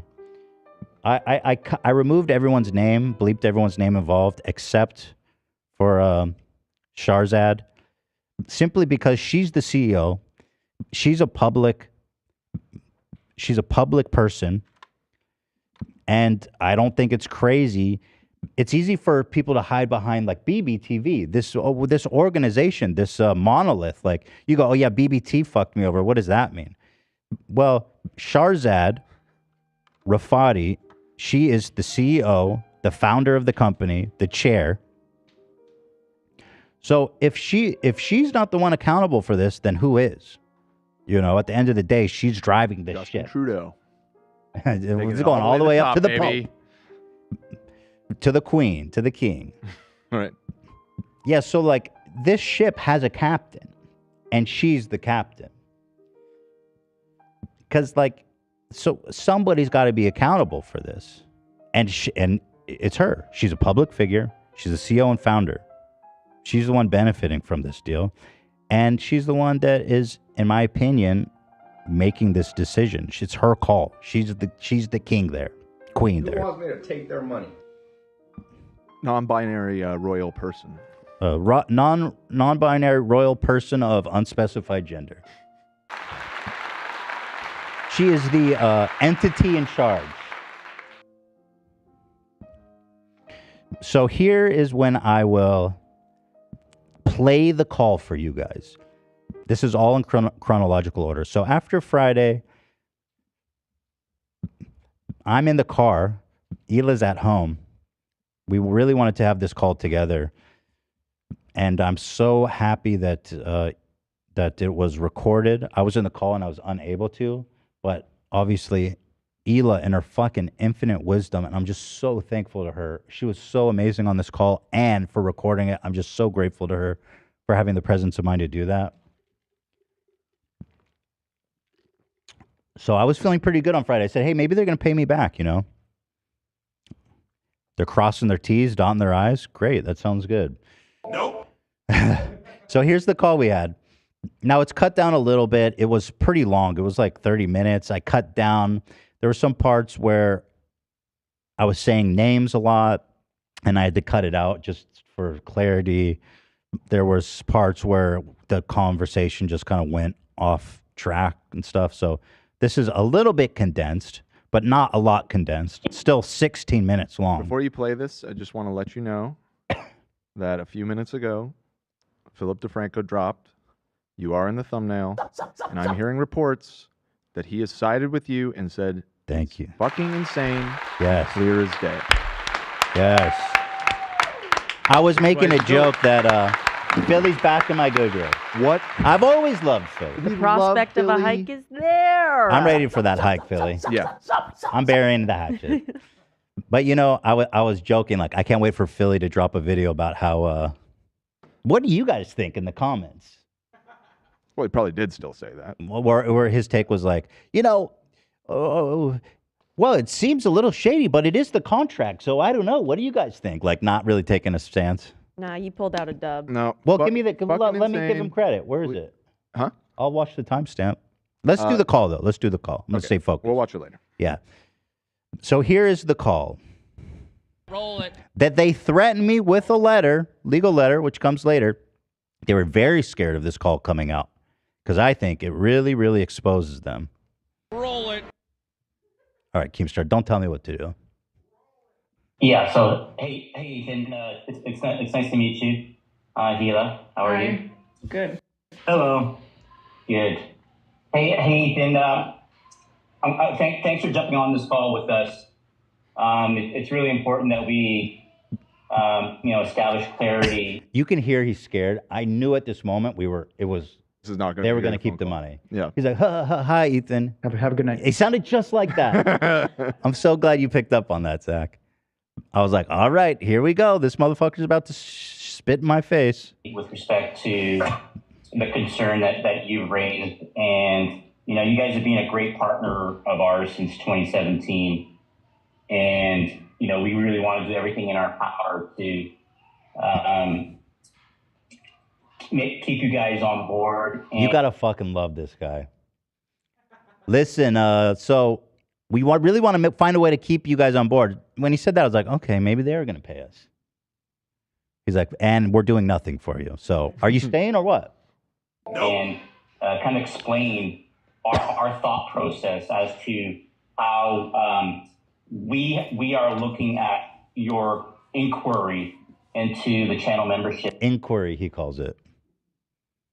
That's an interesting way to put what I consider to be theft. Yeah. Hey, Bernie Madoff, I have a slight inquiry about where you put my money. If you can just get back to me at your earliest convenience. Revenues from your channel. Is that okay to start off with? I just want to know if you're paying us back or not. Yeah, I'm not doing this corporate bullshit. I'm not fucking here to listen to you waste a second of my time. Just tell me, are you paying us back? At this point, we are not paying Ethan, and I just want to explain the rationale. He's scared as fuck. He knows what he's doing is fucked up. Like, you could hear it in his voice. I'm sure, yeah. He's the sacrificial soldier they sent out to do this. My theory is that she and other officers were in the office with him listening. This is a very important call for them. Yeah. They're scared. Yeah. So I think everybody's kind of listening in. And at certain points, there's like silence, which I think they're probably gesturing to him. That's my theory, of course, just my opinion, as it clearly states here in Ethan's opinion. Let's dig ourselves out of this shit, man. Right. That was kind of the vibe. that was exactly the vibe in that room. Fuck, that's so funny. Here is BBTV on the call as I'm talking to that guy. Yeah. Fuck. This is going to be a long show, you guys. This is 15 minutes. It's going to take me a long time. Oh, boy. But I'm enjoying it, and that's what matters. You got to turn lemon to lemonade, right, BBTV? I'm over the money. I'm just fucking here for the ride. So you're not paying us back the $620,000 that you guys skimmed off of money given to us by fans that predated our contract, which was, by the way, crystal clearly negotiated at the time that you guys would give 100% of all that revenue to me. Of course, I was a huge channel at the time. I had no fucking reason to join BBT at all. Can I just explain our overview of what we've talked about? The thing is, I just want to say we're both parents. We have 2 children here. We don't have time to spend on like the explaining and the trying to butter us up and trying to this and that. We've been through this shit so many times. You know what I mean? Like, we know how this goes. I don't care. Just fucking tell me. Cut the bullshit. It doesn't matter. This is a lot of money. I'm not a 14-year-old kid that you get to intimidate. And it's very clear and clean cut. You guys shouldn't have taken that money. And now we figured out that you did take it. And now the question is, what are you going to do about it? And that's it. We just want to we want to cut to the chase. Because I have 2 boys here waiting for me. Yeah. Yes. Go ahead and explain to me how you guys were justified in stealing $630,000 from us. Go ahead. So now that we've established you're taking the money, I wanted to have him give his rationale to me so I want to see, okay, so tell me, what's the rationale? And I got it. I'm happy to say he laid it all out. Who wants to lose some money today? Okay, well, I don't agree to the premise of stealing, but let me explain to our thought process. So on your CPA that you signed on page 2, it defines Google net revenue. Do you see it on your agreement? So I pull up on the screen all the shit he mentioned. So all the relevant parts. So Google net revenue, in my opinion, is self-apparent, right? Like Google net revenue. BBTV will pay you an amount equal to 100% of Google net revenue. What is Google net revenue? All money paid to us from Google. All that money comes in the same basket. The memberships, the revenue, the YouTube premium. It all comes in the same basket. So, like, okay, so this isn't self-explanatory? That we will pay you. So can I just finish explaining it, please? Go ahead. Yes, go ahead. Yeah, I said, okay, just cook, bro. Just speak your mind. Just say it. Okay, all right. So in the contract, we state that we will pay you 100% of Google net revenue, right? And Google net revenue on page 6 is clearly defined in the definitions as Google ads and Google subscriptions. Okay, so now they're like, oh, well, this is how we define Google net revenue. It's not everything from Google. We have this tricky little thing. So we're trying to get you on a technicality. Now, to anyone listening, I hope it's obvious to you just how unscrupulous what they're doing is. They're clearly taking money that wasn't intended for them and justifying it via this really kind of this contract that's written to take advantage of people. So here they define Google net revenue as money received from Google ads and Google subscriptions with respect to your content. So he's trying. So now this is interesting approach he's taking. These are the only 2 revenue products from Google for which we pay you 100% pass through, and we have, Ethan. We've paid you on your Google AdSense, and we've paid you. Yeah, how fucking generous. Thanks for giving my money, idiot. You expect me to fucking clap and dance for you because you paid me my money? Dipshit. Hey, we fulfilled our end of the bargain. Yeah, the deal for you was to not steal money from me, basically. That was like your whole deal. Who wants me to take their money? Now, you might be wondering why BBTV even wants us in their network. If they can't take money, they were putting us in promotional materials and pamphlets and flyers to court other people to join their network, and tweets and social posts. You know what I mean? So it was to their great advantage to have us in their network, which I regret now because clearly it was used to terrible means. If this is the way they do business, I regret it greatly that they were able to do that. So we've fulfilled. We're fulfilling our contractual agreement by paying you 100% of the Google ads and 100% of the Google subscription.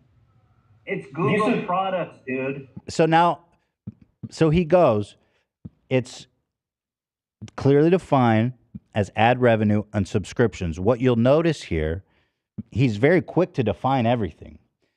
But one thing you'll notice he doesn't define is Google subscriptions. Let's read what in this contract Google subscriptions means. Google subscription means a subscription-based service on YouTube offered or facilitated by Google, whereby end users may access your videos, the timing and selection of which is at such end user's discretion, and for which the end user is charged a predetermined periodic fee to access such content as often as the end user selects during the period covered by the fee. For the avoidance of doubt, Google subscriptions include the Google branded service YouTube Red, which is now YouTube Premium, and any successor or replacement thereof. They're not saying that that's all it is. They're saying it includes that because at the time that was a product that existed and people wanted to know and to carve out that they weren't taking that money, right? Because if membership existed, I would have made them carve that in too. So to me, how is membership not a subscription? Even by the way they defined it. Like, it's literally exactly that. It's a subscription-based service facilitated by Google.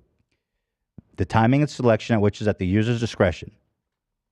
The end user is charged a determinate fee, periodic fee, to access content at any period they want. That's membership. That's what it is. And so you'll notice that he doesn't seem interested in defining Google subscriptions, only the other ones. Tell me this. What line justifies you guys to take 30% of membership? Go ahead, and what line in the contract says you're entitled to that? Is that a sponsor that you brought to us? Because taking it out of a sponsor that you brought to us, yes, we've talked about stuff like that. How is money from our members something that you brought to us? I'd like to know. So that revenue is. Can I ask you a question? Did you bring us members? Yeah. Did you bring us members that come to our channel and click the button? And The understanding was clearly that if they bring us business, they get a cut. What happened to that? Pay us? Do you guys bring us that? We help you with your overall channel, not Do specifically. How do you help me with my overall channel? That caught me off guard. I was like, the fuck? Are you even going to try to say that, dummy? Help me with my overall channel. Can I just explain the contractual delivery of what we've done on our side and how we fulfill? Tell me what part of the contract entitles you to 30% of my members' revenue that's paid to me from YouTube. Go ahead. Okay, so because that revenue is captured in the definition of other net revenue on page 6. How? Other net revenue on page. Again, he's trying to get us on a technicality, right? Skipping over the fact that it's clearly defined in Google subscriptions. So let's look at other net revenue. So they're already wrong, even by their own term. Like, it's already GG. They're fucking lying. They're wrong. Google subscriptions. In your opinion? It's written right here. Yeah. Yeah. Just making it clear. It's all in my opinion. Everything I'm saying here is in my opinion. 6 is defines it. How is it other? Is it by another entity? Is it like stamps.com or like Audible? Like how is it other? So other net revenue is basically a description of any other revenue product other than Google AdSense from you. No. Google subscription. Yes. No. This is So ignoring the fact that it clearly fits into Google subscription, let me read the definition. Other net revenue for any period means revenue earned and received by BBTV in such period from the distribution, monetization, or the exploitation of your content in a matter other than through the sale of Google ads, Google subscriptions, direct ads, other platform ads, or branded entertainment arrangement. So it even has an exception for Google subscriptions. Oh, it says that everywhere. In this other category. Yeah. I mean, right there. Yeah, it's carved out everywhere. And so they're saying that because it's not specifically a service that didn't even exist, let me emphasize that when I signed this contract, because it's not specifically listed somehow clairvoyantly, then they're entitled to the 70%. Because at the time when I signed this contract, this was all like, okay, sure, if you bring me ads, if you bring me direct ads, if you sell my content on other platforms, whatever, yeah, you can have a cut of that. I don't give a fuck. There was nothing, and this is why the spirit of the contract, in my opinion, is important, because in essence, it was, if you bring me something, you get a cut. Everything I do is mine. And this is a clear violation, a bad faith violation. It's a dirty, dirty trick. And in my opinion, I think what happened is that these networks, they know shit before the general population does, I think. And they knew about memberships coming down the line. In fact, YouTube probably told them all, like, hey, here's a new product you need to be aware of so that you know how to talk about it with your members.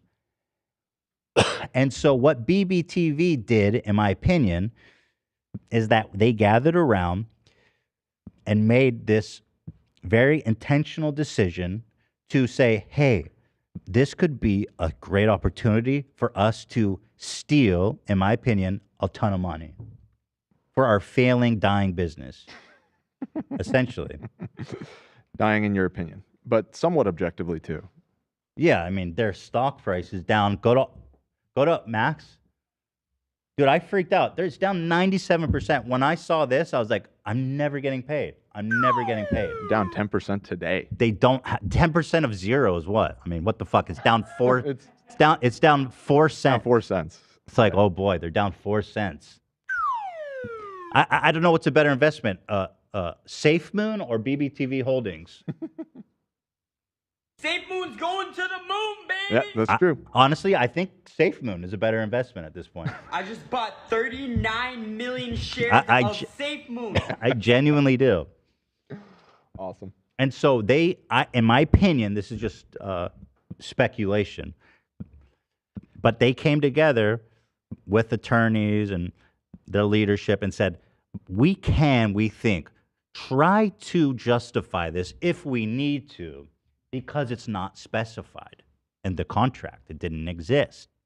They don't expect anyone to really challenge them because their whole business, in my opinion, is ripping people off and then strong-arming them and making it too hard or not worth it to pursue to get the money back, in my opinion. I just, out of curiosity, went into my bank statement to check, because I have a membership on the channel on one of my alternate accounts so I can see the members' content to check up on it from my phone and stuff. Mm-hmm.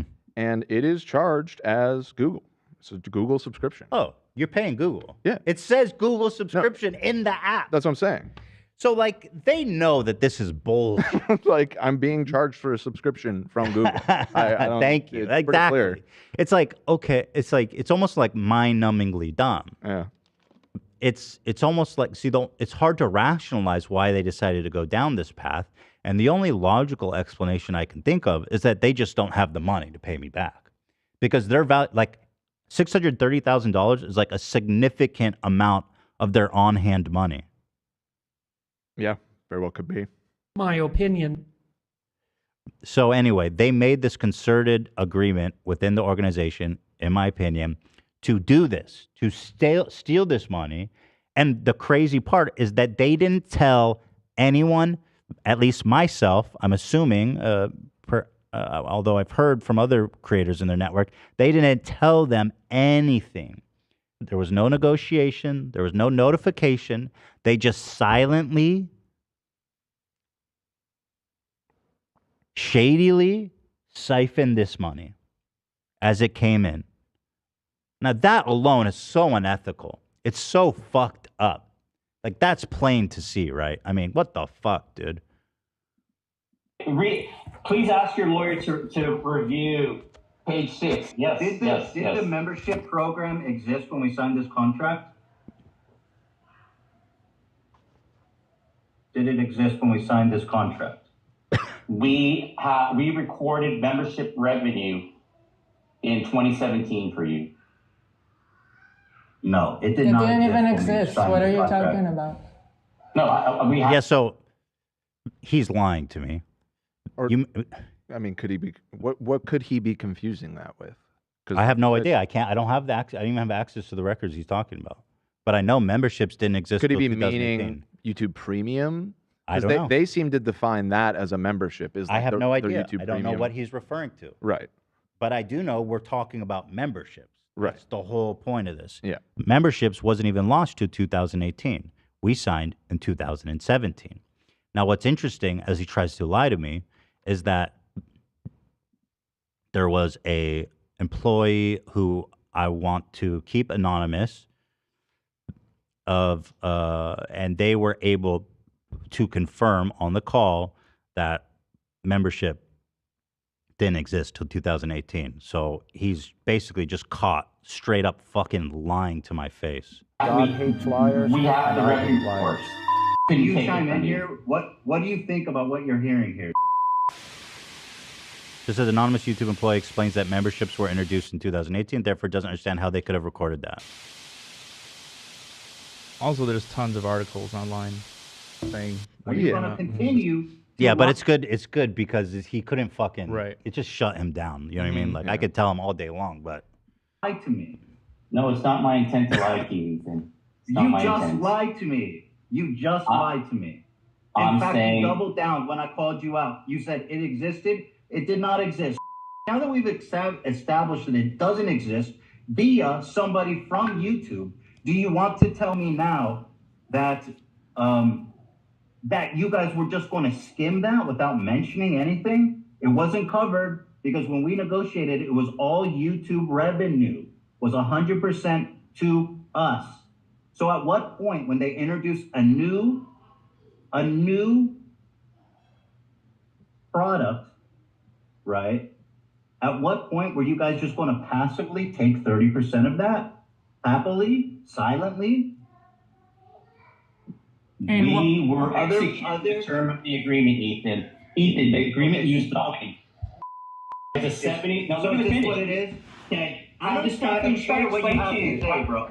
No, you have nothing to explain to me. I know exactly what you're saying. You're going to try to explain that you guys were justified in stealing money from us because of some other vague bullshit about other. So here's what's going to happen. You guys aren't going to pay us back. No, it's just not. I don't care. Okay. I'm going to pause it here because even in the additional revenue, which they're trying to use to fuck us, if you go to line 3, it says 70% of other net revenue, or as the parties may agree upon in writing on a case-by-case basis. Now, you might be able to argue or 70% of it, but why would you need the option if they can just do whatever they want? It's the point of this is to say that we need to agree upon on a case-by-case basis in writing before you steal my fucking money. They did not notify me or anyone as far as I can tell. So even in their own fucking loopholes they're trying to find, they're still wrong. I don't care. We'll have lawyers figure out if it's vague or not. I'm not trying to negotiate with you, Ethan. No. I'm trying to explain to you how we executed. No. And one of the reasons I keep highlighting Shahrzad is that she is, in my opinion, cleverly staying, not dirtying her hands. But at the end of the day, she's the one making this decision. This guy is just a fall guy. He's a stooge. And I'll tell you what, we're going to find out the truth, Shahrzad, because I'm going to depose each and every fucking one of you. And I'll spend twice as much money to do it as you guys owe me. Because I don't give a fuck. Because I'm going to find out some really nasty shit about you guys. You know, when you guys get deposed, and also when we subpoena records, emails, messages, it's all going to be there. You're going to be talking to them about this. And Shahrzad, I know you're watching. Don't erase evidence. That's illegal. You might be going to your email now and saying, oh shit, I better erase all my communications so it seems like I didn't know anything about this. That's illegal. In fact, I can subpoena Google and get the deleted emails from you, so don't bother. And I will. That's the crazy part. I have the money to do this, and I'm fucking crazy enough to do it. That's the part that's absolutely fucking nuts, right? Like, I just don't care. You fucked me. You fucked me. You fucked me in the ass, Shahrzad. Do you understand what you did? That's what I do.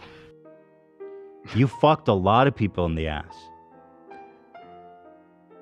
You fucked the wrong guy in the ass.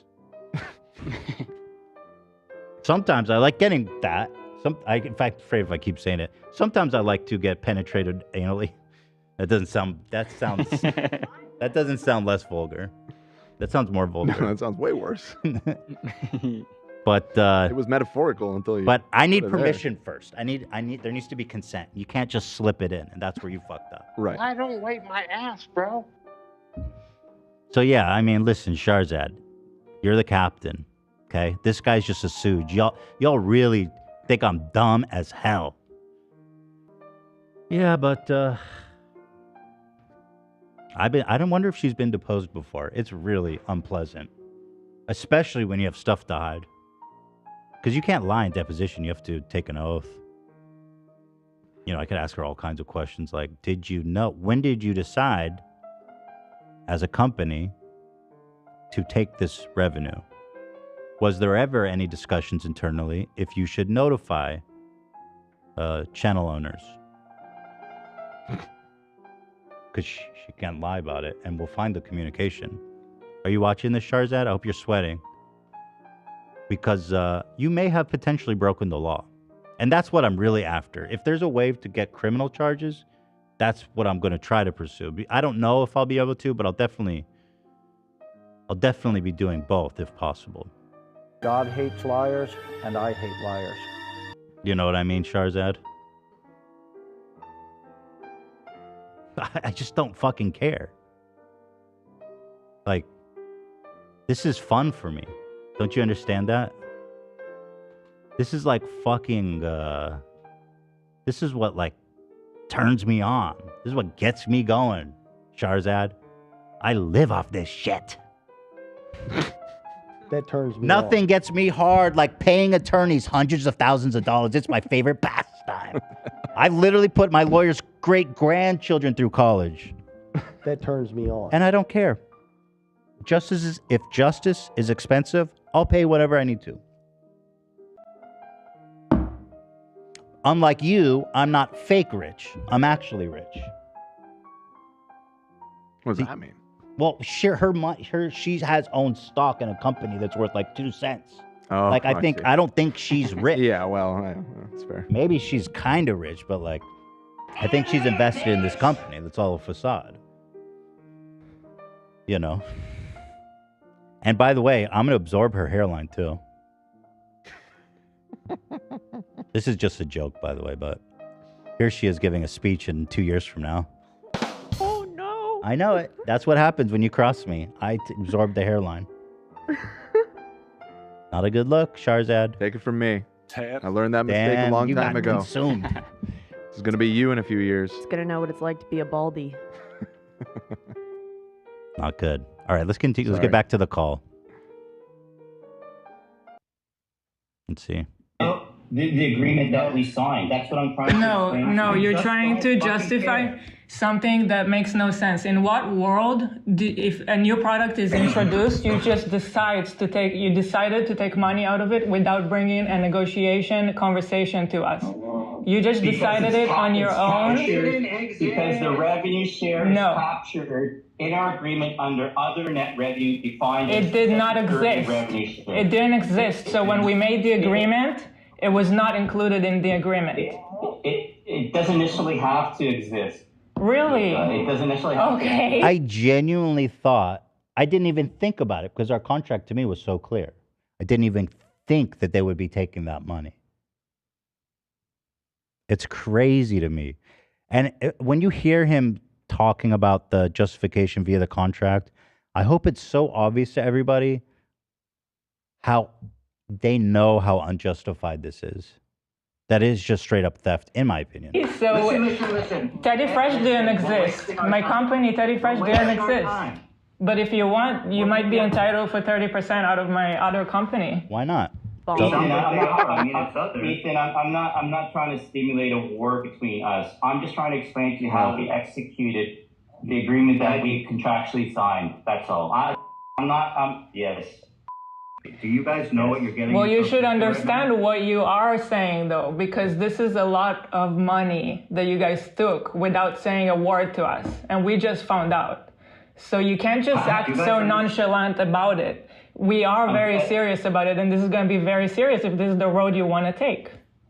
Again, I'm not trying to stimulate a war between us. Either. All right, you guys will hear from our attorneys. This is over. And I'll have plenty to say, not to you guys, but obviously our fans are going to know what happened to $620,000 that they thought were giving to us that our network was actually stealing from us. We'll talk about it. We will talk about it, but not any longer in this conversation. Honestly, I was just over it because it was obvious that the conversation wasn't. We weren't getting getting anywhere. Yeah, no, they weren't budging. And I was just wasting my breath. But here is my favorite part that comes up here, is he tries to make this really interesting and potentially cute justification. So, I was about to hang up. Fuck you. Fuck your company. You guys are thieves. And deep down, you know you're a thief. That's what's so funny. You're on the phone trying to justify it, but like you know that what you're doing is theft. Like you know you're stealing money. And I don't know if it's because BBTV is broke, Like you guys just took a $20 million loan to pay back your fucking debts because you're incompetent losers that can't run a fucking business. That's possible that you guys don't even have the money. That was for what I imagined to be the room full of leadership sitting in there with him. Yeah, no, I 100% believe. Yeah. Yeah, they're all on the conference call. Yeah. But whatever it is, we'll find that out too in Discovery. But what's interesting to you, right, is that you know you're fucking stealing our money. That's what's so interesting. Like, you're going to sit here and you're going to try to justify it in some vague other bullshit about a program that didn't even fucking exist. As you guys secretly and quietly skimmed off the top, you know you fucking stole from us. And that's the best part about it. Like, it's indefensible. And go back to your boss. What's her name? What's your CEO? This was the headline that I love. This is BBTV CEO Shahrzad Rafati on why ethical business decisions are good business decisions. See, she's posturing herself like this altruistic, she's just this incredible business leader. Well, I mean, she's not wrong. Now they've done something unethical, and it's probably going to be bad for business. There you go. So she was right. She was right. She was totally right. Yeah, it's well said, Dan. I think, okay, so maybe she is smarter than I give her credit for. Yeah. Man, I can find it right now. I mean, what is it? What is it, a BBTV? secret?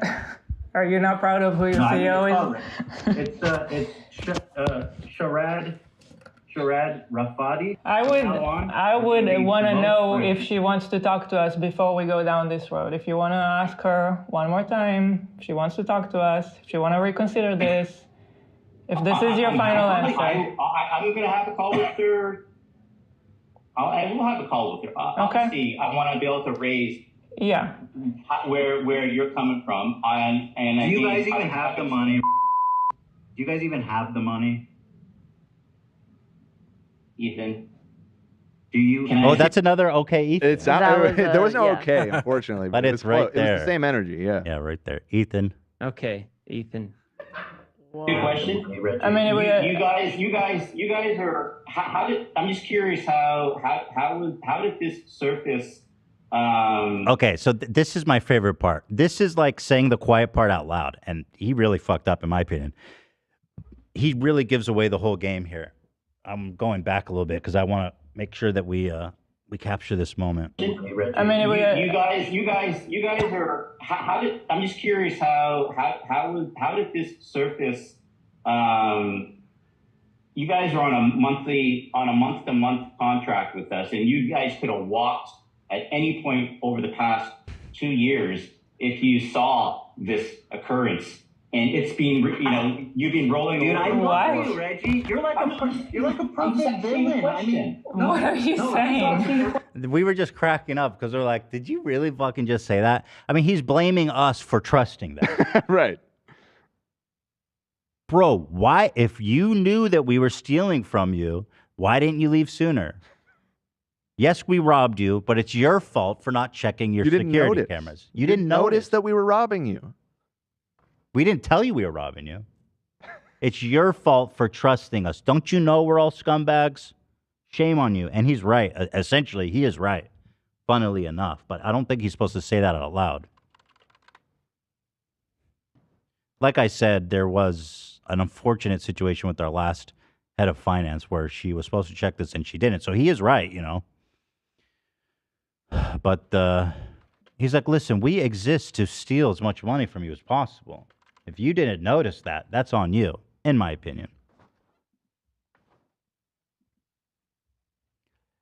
This is great. Yeah, people are posting Google subscriptions.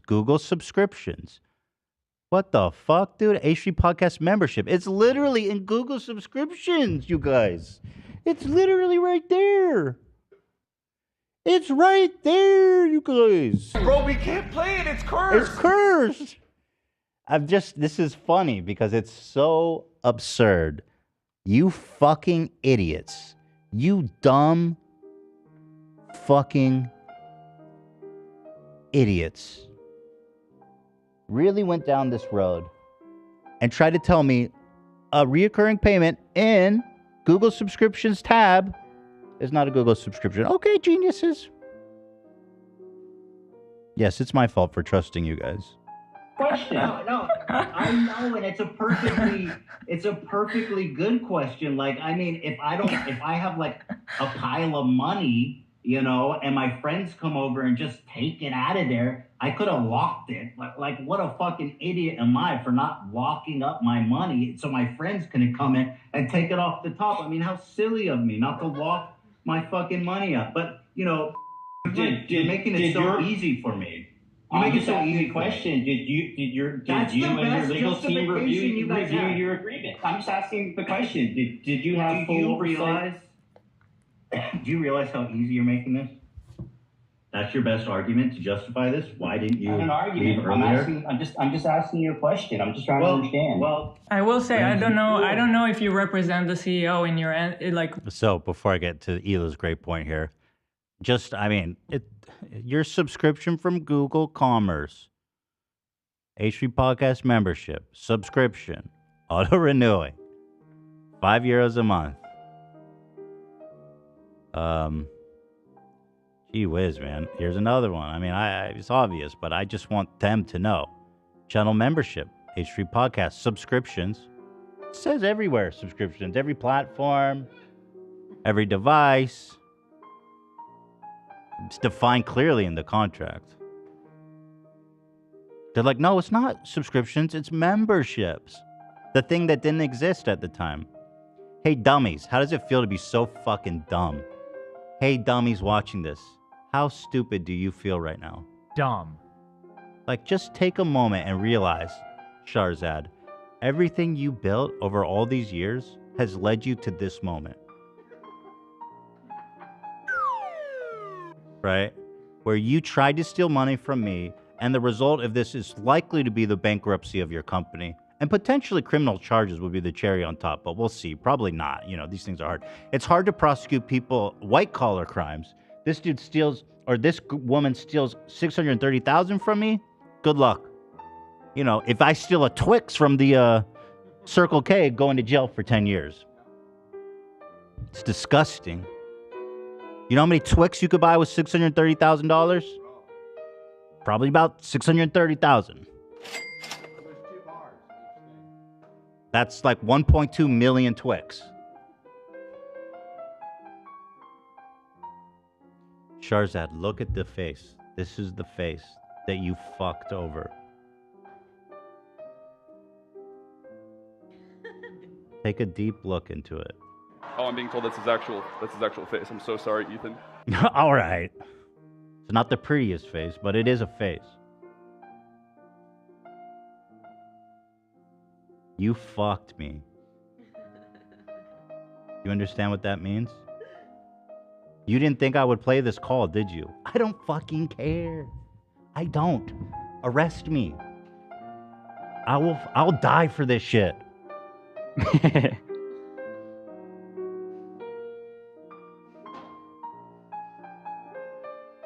You know what I mean? This is it.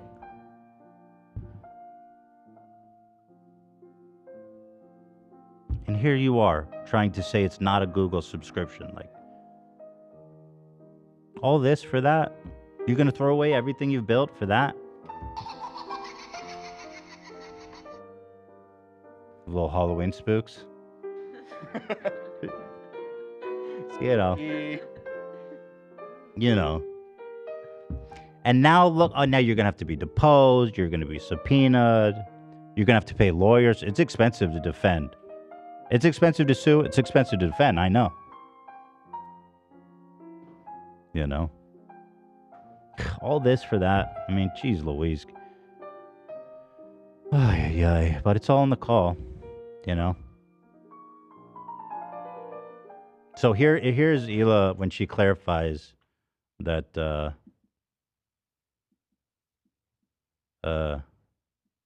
something really important again. By this, why didn't you? Not an argument. I'm just asking you a question. I'm just trying to understand. Well, I will say I don't know if you represent the CEO in your end. Like what you're telling us today, is that a representation of what she would want for your company as well? Have you guys talked about it before and this is the final answer? Or do you want to bring this topic to her As I said, we've reviewed this with our legal and finance, our counsel and finance and our finance teams. Right. And I'm happy to have. I will obviously have a follow up call with Shahrzad to explain. To explain. I think she should know. I think she should know before you guys go into this. She should know what you guys are getting yourself into. Oh wait, he knows, Hila. He knows. I don't think she knows. So Hila's so smart because, again, she's really trying to keep her hands clean. Yet, of course, she is the captain of this boat. And Hila keeps saying, because they're trying to claim in the lawyer letters they sent me, they're like, well, you acted unrashly and you didn't give us enough time. And they're really being dishonest, right? And it's a strategy because we gave them the whole week to come together and bring us this decision. And she's been involved, in my opinion, based on the way he's responding. She's been involved the whole time. It passed through legal, financial, the head of partnership management, and somehow the CEO is just oblivious to all this? Fuck no. She knows. They know what they're doing.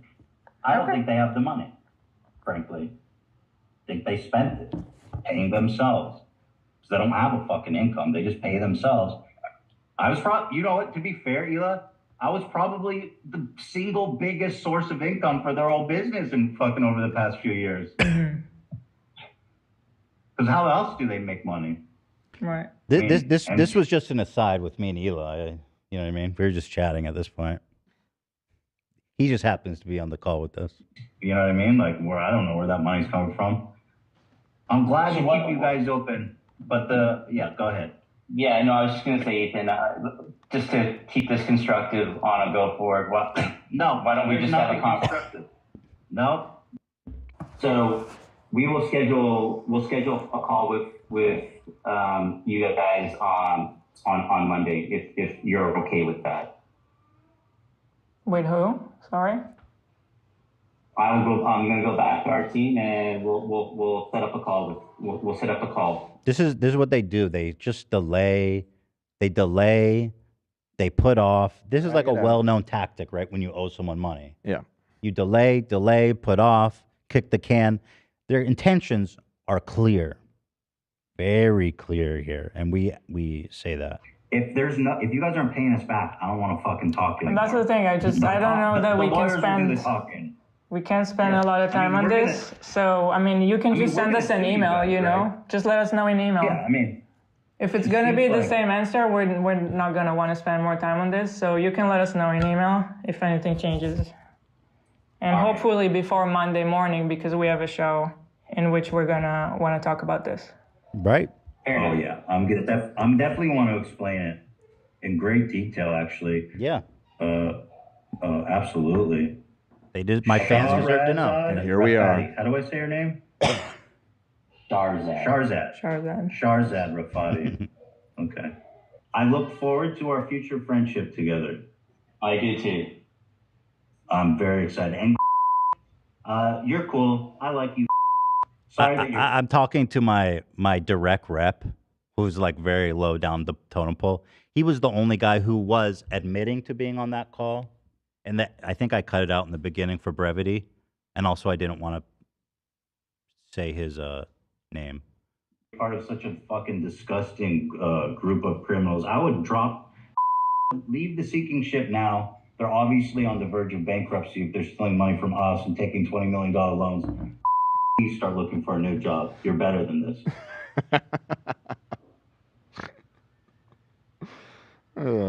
I appreciate the call, Ethan. Yeah, we'll follow up as soon as we can with next steps. Thanks a lot, everyone. Fantastic. Thanks. What a great call. What a great call. Fantastic. Love you guys. Oh, great. Lord. Appreciate it. So I knew. I was like, all right, these motherfuckers really want to go down this road. I see a lot of people saying, and I had the same opinion myself, why would they possibly choose this path instead of just paying me back? The only plausible explanation I can think of is that they don't have the money, right? I mean, like, because like, how the fuck did they think that this would go their way? Well, like I said at the beginning of the show, you know, it seems like part of their business model is exploiting creators' trust, and has been for a long time, in our opinion. And frankly, I think they've probably just been getting away with it for so long. I think, yeah, maybe you're right. It's just but it could be a money thing too, because when you look at their stock, it's like obviously the company's in trouble. And how could it not be? $10,000. It's $620,000. But I think you're right. I think people complain about being exploited to them on a daily basis, from what I've seen. This is like routine for them. Yeah. You might even say their real business is writing exploitative contracts. That would be an opinion that you could hold. You might say that. I do say that, in my opinion. So after this call, I immediately realized, okay, I've been putting off this thing. I'm going to get demonetized for 2 weeks, potentially, but I have to leave. Like, I don't have a fucking choice. And I was on the phone with people from YouTube. They were trying to figure out the best and most painless way to do this. I had to make a new AdSense located in the United States. So I cancel my AdSense account and I make a new one. And then that's when everyone got notified that the memberships were paused. Right. So this channel was completely demonetized. The memberships were paused for like a day. And I'm so grateful that I don't know if my dude was able to expedite it. And that's what happened, because like in the middle of the night, it started working again. So shout out to them. That's awesome. So I only was like unmonetized for a day. And then, so that's when everyone started to get confused and worried, and genuinely did not expect to turn this into like a big viral thing. I made this video to tell everybody on the subreddit and on Twitter and stuff and Discord, we're like, what happened? You know? Mm-hmm. And they deserve to know. I mean, this is their money. So I posted this video. BBTV stole $620,000 on my, you know, my dumb, stupid, whatever channel. And this was like a really dry, long video. I did not expect this to actually become a thing at all. I really didn't. But it went, I don't know how many points did it get on Reddit. I didn't go to the comments because I heard that everyone there is super meanie. Who told you that? Oh, I saw people on the subreddit being like, why does everybody hate Ethan on our videos? Oh, I don't know. Maybe early on. Because when I saw it, I just saw it organically. I opened Reddit. Oh, really? On the top of my feed with like 20,000 upvotes was your video on our videos. And when I went to the comment section, it was mostly just talking about like, yep, MCNs once again. Okay. Yeah, it seems. Well, that's good. Yeah, I don't know. I didn't really see any hate. That's good. I'm too fragile for Reddit comments these days. I got to keep this facade of confidence. I guess it's probably for the best. Yeah, it's not helping. But I went into the muck and the mire for you, and it seemed fine. That's nice. It had 22.3 thousand upvotes, so a lot of people saw that on Reddit. What I said in this is a lot of what we've already talked about. There's actually one moment here where I did a little edit. Maybe I'll just play it for you guys because I had fun with it. But it was after this video started getting traction on Reddit when they got freaked out and started sending me lawyer letters. Okay. Oh, it's just this email that I already read, so whatever. As far as December, I just put like sad shit over it. Possibly even earlier. The total amount withheld from us. Whatever. It was fun. I had fun doing it. There was the Lion King. We did a third-party sponsorship, in which case your company would receive a cut of that specific revenue. It has become apparent that this understanding has not been respected, and I am deeply concerned about that cry in there? Further. Yeah. Dude, this video you sent me down, this tripped me out. I'd never seen it. This must have been a joke, right? Of this matter. The kid freaking out. Oh, the kid freaking out, yeah. I believe it did end up being... Actually, I don't remember, because that was a viral video years ago. It was fake. It was fake? Yeah. Okay. And I'm glad, because I felt really bad if that was real. Yeah, it was pretty brutal. So I made that video. It went pretty big on Reddit. It really wasn't my intention. I swear to God. I thought people on our Reddit would just watch it and just so they can know what happened. So that's when I started hearing from BBTV. People started contacting me and saying that the same thing happened to them. Brody Fox. Here's a few examples. Brody Fox says, we have the same contract, 100% YouTube revenue with BBTV from 2017. Same deal I had. They've been taking 70% of our membership as well. Didn't notice until now, since it's a small amount. We don't actively push it on our viewers. But I imagine other creators have been affected. So that's why I was like, oh, this is like a company-wide policy that they decided on, in my opinion. Speculative. Here's a comment from the subreddit I thought was great. He goes, I have the same agreement. I'm reviewing it. It wouldn't surprise me if this was being done to more. And then edit, yep, they've been taking 30%. Damn. Busted. Kavos said, I didn't even know this happened. Apparently, well, I'll read this. I've been in BBTV for 5 years. Every month on the 15th of each month, I've been paid for 5 years. Today, everyone receives this email telling us 1 day before being paid that the payout has been moved to next month. And I've seen this shit before, and I know where this is going. Yeah. Like, what is that? So this really freaked me out. I was like, oh, these guys are bankrupt. They don't have any money. Yeah, that's not a good sign. I was like, what the fuck? Seriously? And so this is the email he got. Hi, Kavos. As you may have seen over the past week, a number of banking institutions and affiliate payment solutions have been affected by recent market events. While BBTV has no affiliation with affected banking institutions like SVP, I was like, okay, then what's the problem? Who cares? They go, oh, we understand that many creators are concerned about this situation and may seek to update their payment details. I was like, are you fucking kidding me? Yeah, I'm sure a ton of creators have checking accounts with this specialty bank that finances Silicon Valley startups exclusively. You know, we just didn't want to send it to, God forbid. We had to delay the payments in case anyone wanted to change. Based on these events, if you wish to change the bank account we send payments to, please advise us at your earliest convenience. It's not Chase that went under, dude. It's not Wells Fargo. In an effort to avoid potential processing delays associated with these impacts across a range of partner payment vendors, BBTV is updating your payment schedule. They go, in order to avoid delays, we are delaying your payment by 3 weeks. Under this new payment schedule, in line with our payment terms, you will be paid 1 week following the end of the month. For example, your January 2023 earnings will now be paid April 7th instead of March 15th. A month. A little bit less, but yeah. So, but this is kind of their MO, is like this little like corporate poisonous fucking cherry bullshit that pisses me off. While we recognize this change may cause initial inconvenience for some creators, it is part of our commitment to ensure the ongoing timeliness of partner payments. By delaying it? Yeah, what? So this really sketched me out. Yeah. I was like, oh, brother, these guys are fucked. They're broke as hell, boy. Let's see. So there was... Oh, wait, there was more. No, that was it. And then, let's see. There was also this. A bunch of interesting other stuff came out, just to give you an idea.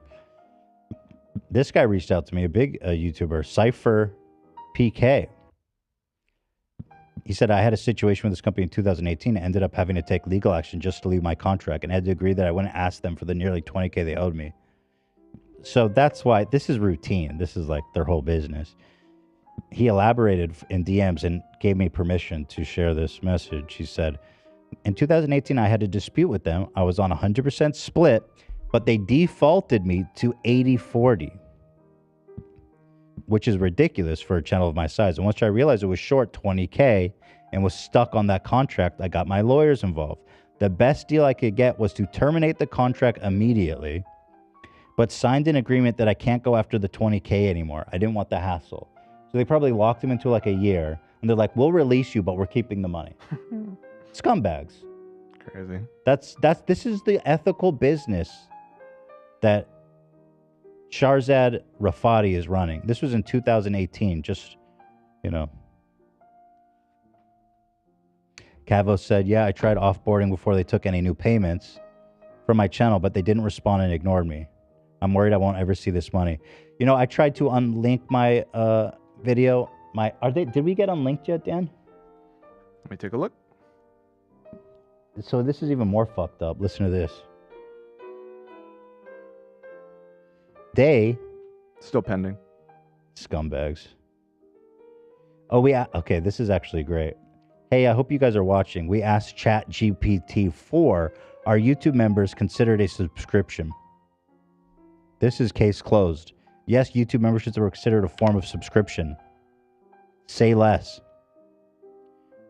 I won't read I'll pause it so you all can read that at home. Idiots, dumbass, fucking losers, stupid morons. You're ruining your whole business for this moronic shit. Criminal, in my opinion. Scumbag. Scumbuckets.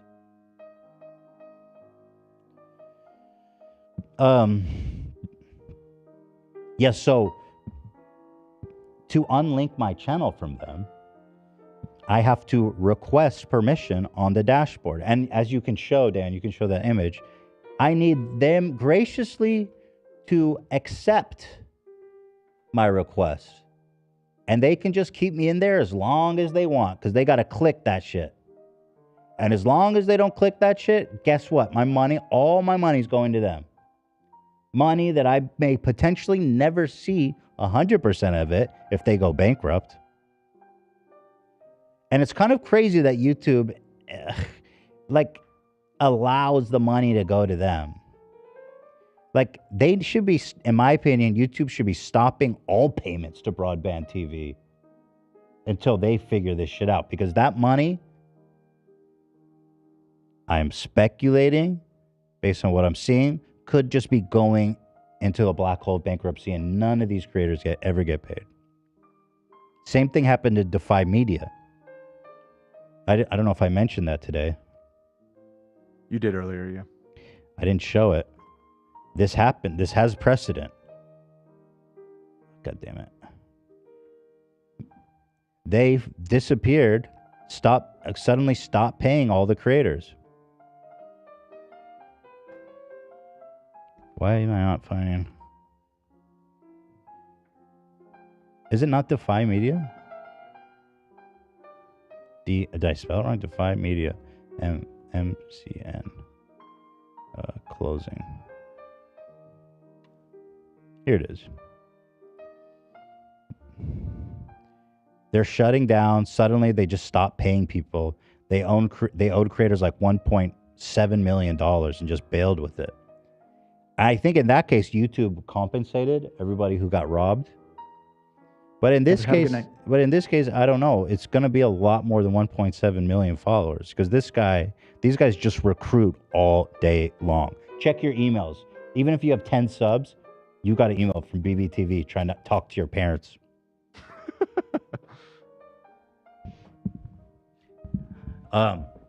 So yeah, I'm waiting on the good grace of them to disconnect me so they can't steal my money anymore. YouTube says they can't do anything about it, which I find hard to believe. Because there's a clause in the contract for unauthorized unlinking. And the penalty for that is just $10,000. So I'm like, okay, I accept the penalty. Unlink me. But they don't. Like, I can't leave. That's fucked up. In what world can you not leave a contract? It's like, no, I want to break the contract. I've made the decision to break it. But I can't. I literally can't. I have no control over this situation. I have no agency. I can't do anything to expedite this. I can't do anything to mitigate losses. It's solely in their court to cancel my relationship with them, which doesn't make sense. They've proven that they're bad actors. So you can't handcuff me to them. They've gone rogue. They're fucking up. They cannot be trusted. Like, I talked to my guys at YouTube. They go, it's contractual. I says, yeah, but like, in the real world, I can walk away from a contract. I can break the contract. Bottom line is, you cannot be trusted. It's crazy. It's like handcuff. It's like It's like the house is on fire. It's like I'm under house arrest and the house is burning down. They're like, you can't leave. You're under house arrest. You can't leave. No, I accept I'm going to leave the house. You can put me back in jail. I don't want to die. They're like, nope, you can't leave. House arrest. This is what's happening.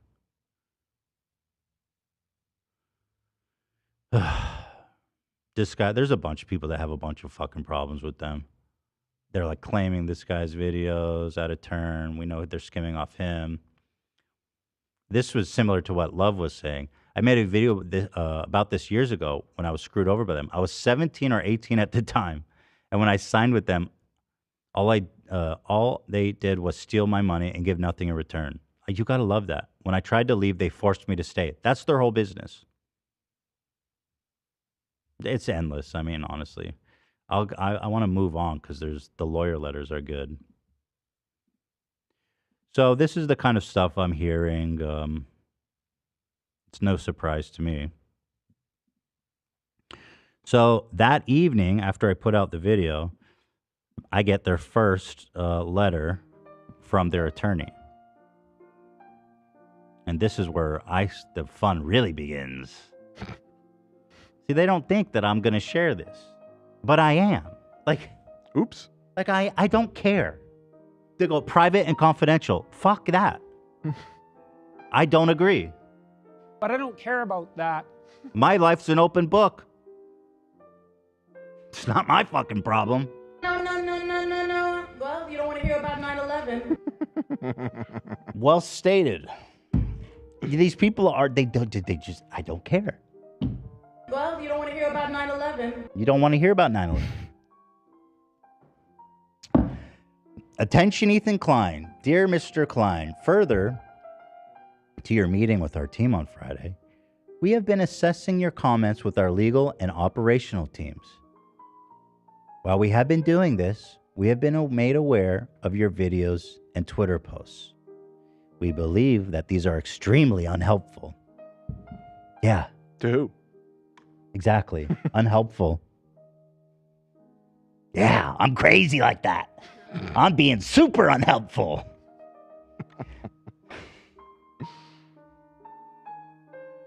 And we also believe they contain defamatory content. I was like, okay. You guys want to do that? You guys want to be like posture in that way? I'm not a fucking kid. I know what defamation is. And so then this is where they start lying to me and manipulating what happened. They says, and this is why I'm so glad we recorded the call. They says, we would like to investigate your concerns fully, but we need time to do this thoroughly and without the distraction and the unhelpful backdrop. They had a week. I notified them, as I showed you in the beginning, politely. I came to them, willing to accept that it was an honest mistake. And when they got on the phone with me and spit in my face and told me they're keeping the money, now it's like, well, you didn't give us the time. And you're acting like... Spit on your granny grave. Right. You're not giving us the time and you're just acting rashly. No. No, you had the time and you made your fucking choice. Please remove the videos and tweets posted yesterday and today and refrain from further comment until we have been able to discuss this with you and your counsel. Or what? What are you going to do about it?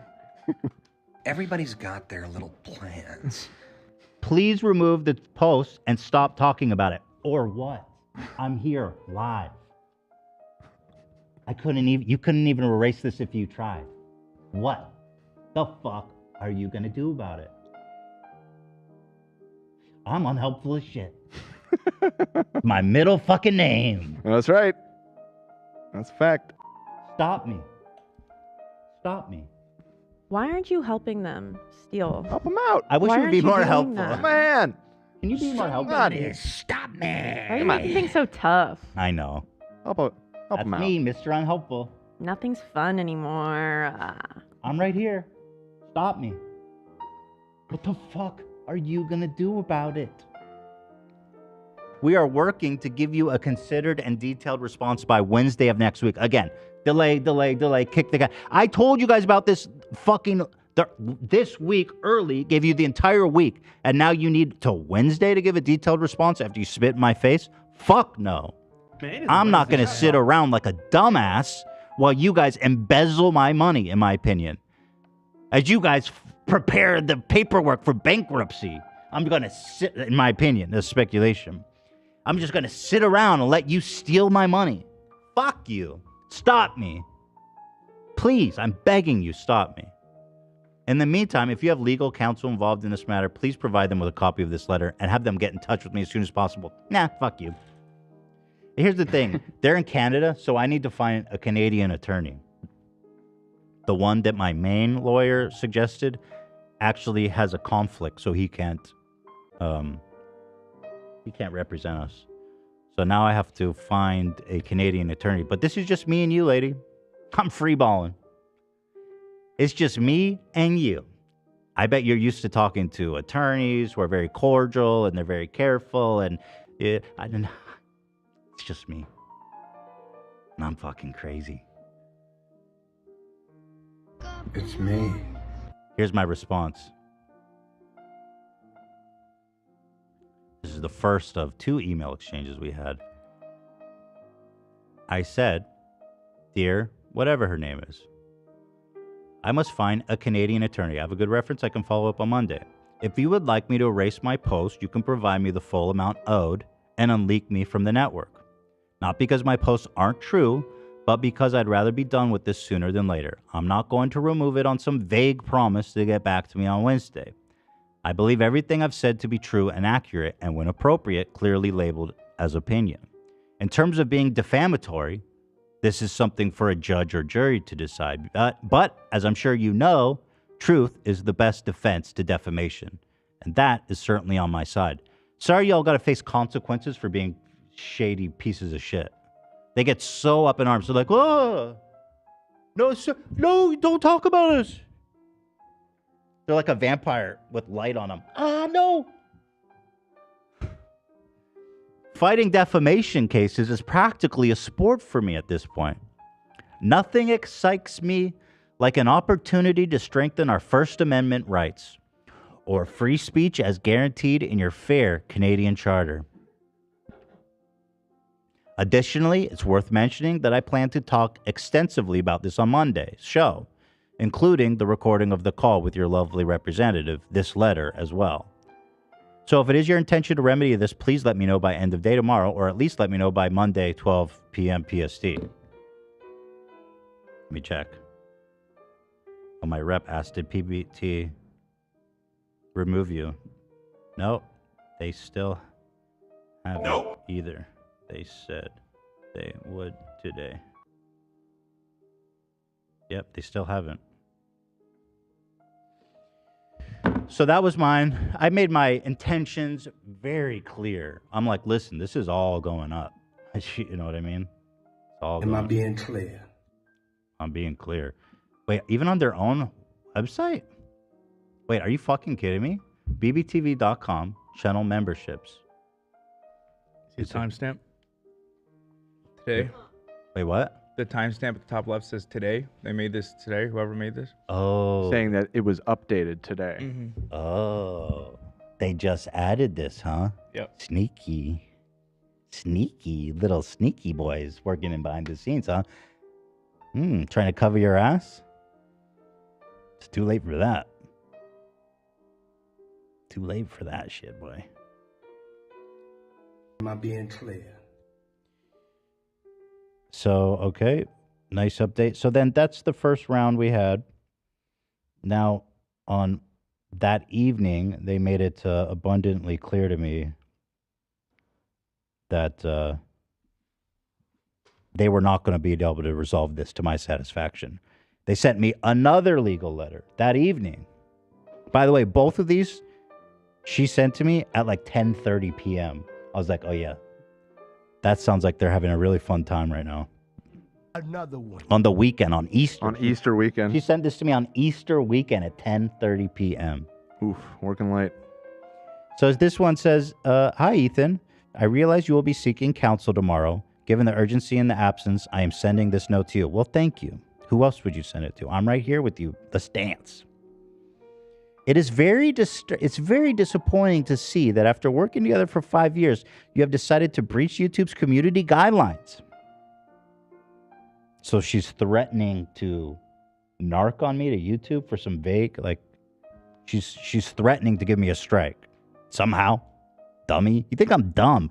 They continue to treat me like an idiot.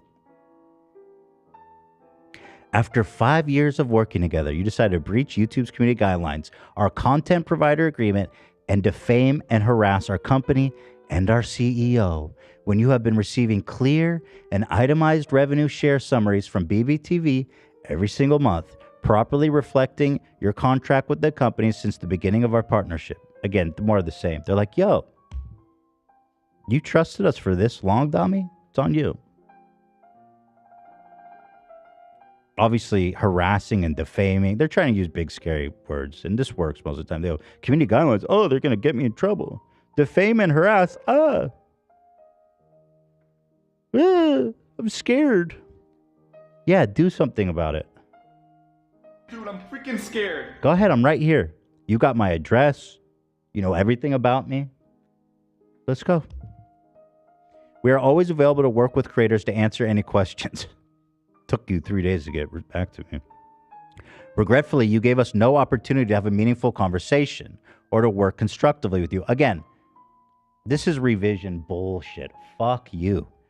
You had a whole week to come together and make that decision to fuck me in the ass. Without lube. Rude. And I will depose you all, and I want to hear that conversation about if we should use lube or not. I will make sure our lawyer asked you, while you're being deposed, Shahrzad, did you say you would do sodomy on Ethan without the use of a lubricant? I will ask that. And we'll get to the truth. Amazing. Instead, you have maliciously attacked our company, our CEO and team, and potentially illegally recorded a conversation with our business representative. Okay, come get me. Come arrest me. And you've also crossed other important legal and contractual boundaries. It's like, say what they are. Hey, here, come get me. And you broke a whole bunch of other rules that I'm not going to write right now. Yeah, you guys know what's disappointing? That you stole $620,000 from me. Due to the approach you've taken, we can confirm that you have clearly contravened YouTube community guidelines and breached your agreement with BBTV, and hence we are releasing your channel and terminating our relationship with you as of Tuesday, April 11th. Oh, that's tomorrow. That's tomorrow, my guy. Why are they waiting? It's like, why? Just do it now. It's Monday. Do it now. Okay, so they say tomorrow. Well, we're waiting. Hold on, I'm writing my YouTube guy.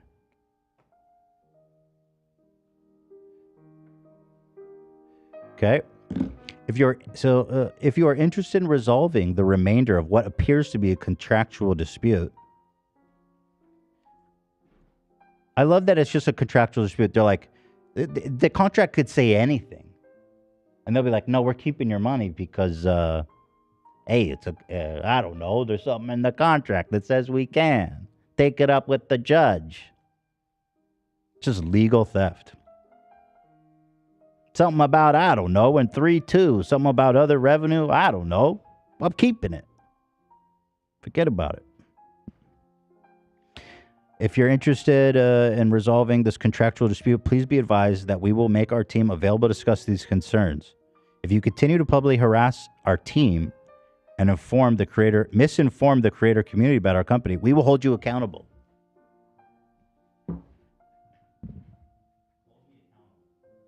I want you to hold me accountable. We can assure you that BBTV is alive and well and supporting thousands of partners. We are proud of the work that we do with the creator community and have thousands of creators who appreciate and trust us. So this is when I I got this letter late at night. I immediately went to the basement and I said, okay. Cracked my knuckles. Ha ha ha ha. I'm shitting my basement. Sat down for like an hour plus. And I said, all right, this is the one. This is the one. By the way, this is a pretty good meme. BBTV headquarters and Ethan's opinion. So I was like, okay, all right. So here is my magnum opus. Is that right? That's right.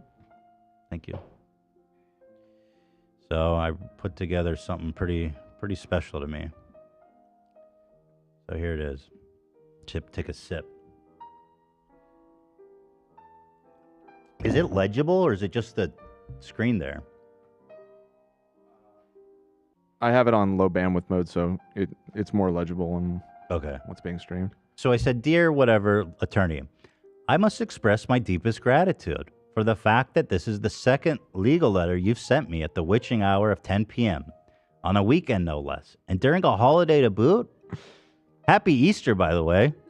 Truly warms my heart to know that you're so devoted to our little dispute that you're willing to sacrifice your precious personal time.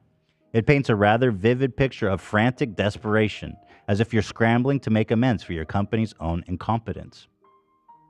If you intend to accuse me of violating YouTube's community guidelines and defaming and harassing your CEO, I would kindly request that you be more specific.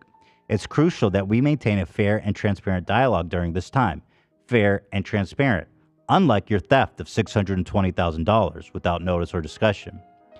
While I am truly heartbroken by the end of our relationship, I cannot help but wonder if your company will be able to survive without the steady flow of stolen funds from our channel. It is indeed a trying time for you, especially considering that your stock has plummeted a staggering 96%. Not to mention the recent acquisition of 21.6 million Canadian dollars, desperately sought to pay off mounting debts. 21. And my God, to accept that loan with 16% interest? How bad are your financials? A kid with a lemonade stand could secure better financing from the childhood than the neighborhood children. If you needed money, you only had to ask. I would have given it to you for 15%. By the way, 16% is horrible. That is crazy. In your letter, you accuse me of potentially illegally recording a conversation with your business representative and crossing other unspecified legal and contractual boundaries. However, as you are well aware, Canada is a one-party consent country. I'm sure the important legal and contractual boundaries I crossed are very scary. Too scary, apparently, to speak of, since you cannot even list them. Unlike you, I can be very specific about the legal and contractual boundaries you have crossed, stealing $620,000. The notion that I was somehow impatient and unwilling to wait for your decision is provably false. You were granted an entire week to carefully consider the matter after receiving my initial letter, and ultimately chose, in unison with leadership, to retain my funds. This decision is clearly documented in the recorded call, which, fortunately, exists to counter your misrepresentation of the facts. Resolving this issue is quite straightforward on your point. Return the stolen $620,000. Anything less will be for the court to decide. Lastly, I couldn't help but notice the closing paragraph of your letter, in which you profess your undying pride in your company. While I'm thrilled to see you so enamored with your organization, it did come across as slightly insecure. P.S. As an aside, considering the current state of affairs at your company, it might be a wise decision to explore new employment opportunities. I'm sure your skills and expertise as a lawyer would be highly valued somewhere else. For example, FTX, Enron, or the Capone crime family. Your obedient servant, Ethan Klein. Your obedient servant. Definitely a Hamilton reference. Yes, a Hamilton reference. And have a good night. And she always, when she messages me, she does an attachment. She always puts it in attachment. So I wanted to put something in an attachment for her. So I said, please see the attached image. And here's what I attached. It's a picture of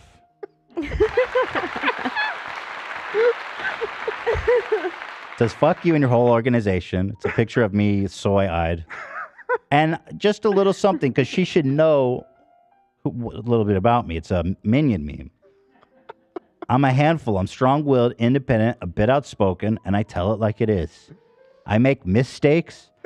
I am sometimes out of control, and at times I'm hard to handle, but I love, and I give with all my heart. So true. Oh, such a cancer. If you can't handle me at my worst, then you sure don't deserve me at my best.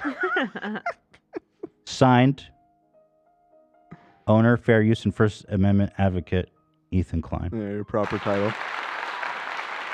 I'm also never going to get over. And on a holiday weekend to boot. That was such a good choice of words. That was sad. Like, it was obviously so sad that she was writing me that then. Yeah. And that pretty much brings us up to speed. That's the whole story. Well, that's the saga so far. I haven't heard from them. This was the last one. I sent this to her last night. And this is where it is. So their entire argument hinges on the fact that memberships is not a subscription. And like, come on. I mean, come on. Is it a recurring payment? Is it once a month? You get charged the same amount? I mean, does it get cut off if you stop paying? It's a subscription. I'm sorry. No. It's other revenue. It wasn't specified. So that's where we are. Now, in my opinion, what's going to happen now? Well, they're definitely not paying me back. So I'm going to sue them. I need to find an attorney, which is annoying. But I need to sue them. And let's go. They might try to sue me, but I don't care. I'm just spitballing here. I don't know nothing about nobody, but with the fact that already there are other creators coming out of the woodwork saying they did the exact same thing, is there any benefit to making this like a class action thing? I don't think so. Class actions don't really work like that. It's like it has to be like the same exact crime, same exact details, and they'll all be different. Crime. You know, crime. So I'm definitely not getting the money back. I don't think they're gonna survive. I think they want to sue me, but I don't think they even have the money to do it. Like, it's so expensive to do that. I don't even think they have it. So I'm gonna sue. They're probably gonna declare bankruptcy before I can get the money, but that's okay. It's been worth it. I would love, Shahrzad, to be the one. It'd be worth it for you to have taken the 620 for me to bankrupt you. It'd be worth it to me. I'd be like, you know what? It was worth it. I'm happy that money's gone. I'm happy. I'm fucking stoked about this whole thing. You know? So I don't know. That's where we are. Any comments? Any questions? I don't know. Pretty crazy though, right? It's like, come on, fuckos. So would this be in Canadian court? Yes. That's why I have to get a Canadian attorney. They're located in Canada, and the contract says it needs to be resolved in Canadian jurisdiction, whatever the fuck. So I got a question. Go ahead. On my H3 podcast bingo card, I got Ethan is sued again. Does this count if you sue them? Yeah, they might countersue. No, they have to sue me. This sucks, dude. But I think you have a good shot at that. If they countersue, I would say you got. Yeah, oh yeah, if they countersue, yeah. Okay. So there's hope.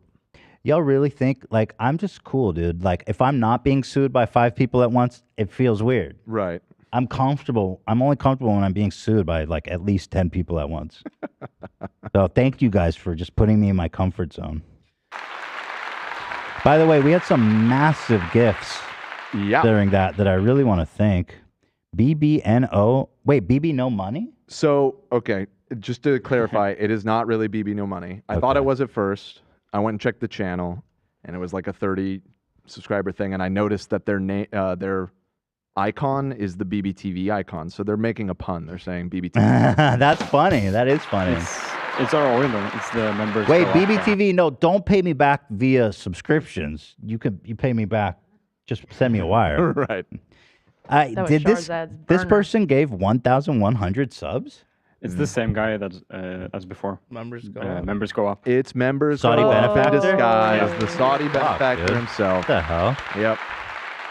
I What the confirmed it. fuck, I bro? confirmed it directly. So Wow, that is so nice. And what's so awesome about that is that the memberships go to you guys in the chat. It's like so cool how that works. And now we all get to hang out on Saturday and enjoy watching AB beat the shit out of some old loser. yeah, that's right. And Eden Ray was another one. Donated 300. Amazing. Thank members. you so much. And Alelo Brihelo. Hopefully I'm saying that right. Gifted 50. Thank So you guys. to It's all so of you. nice. Oh, so appreciated. By the way, I've been through this so many times. I'll tell you exactly what they're going to do. They'll be like, Ethan used his show to fundraise, and therefore we're owed that money. I've seen it so many times. It's like, okay, next. They'll definitely do that if they sue me. Right. Well, there it is. You know? There it is.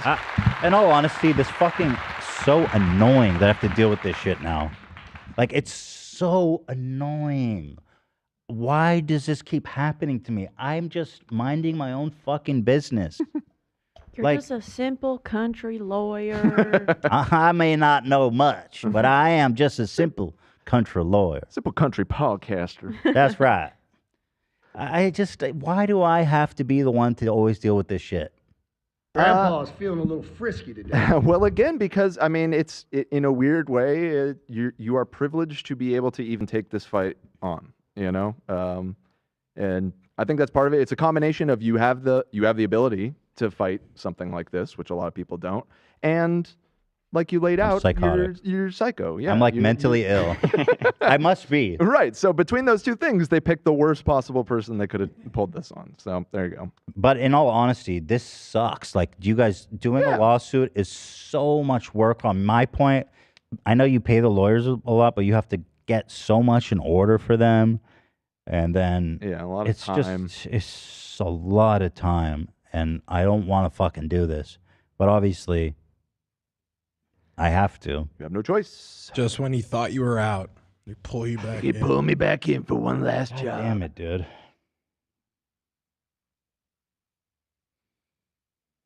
My guy's saying, ask BBTV for an exact time. I'm going to do that right now. Okay. I'll wait. But I'm not sure. I mean, there's other stuff, but goddamn. We've been going for 3 hours. Okay. So should probably wrap it up. Lots to talk or lots to say for Wednesday, I suppose. But tomorrow is members podcast, so it'll be fun to be there with a lot of you all new members. Thank you to the generous gifts. And thank you. There was a lot of individual people who watched. Oh, yeah, let's watch Philly D's coverage. Sure. Let me I wanted to rate his grab the timestamp. Hopefully this doesn't upset you. He's gonna 99.9% be on your side, but make one comment. Be like, this part is unclear and we'll have to wait for more information, and Philly's dead to us again. That's it. No, we'll see. We got some good hopeful leads that it's going to be good. But yeah, so members, tomorrow's our members only podcast. See you next Tuesday. It'll be fun.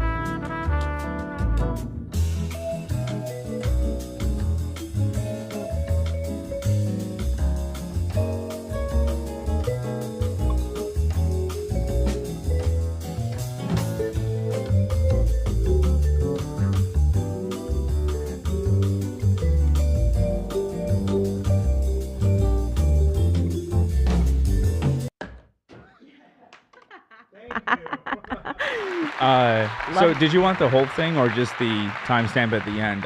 He kind of sums it up at the end, so I timestamped that. I'll watch the whole thing. I just hit the button, by the way. Well, they know.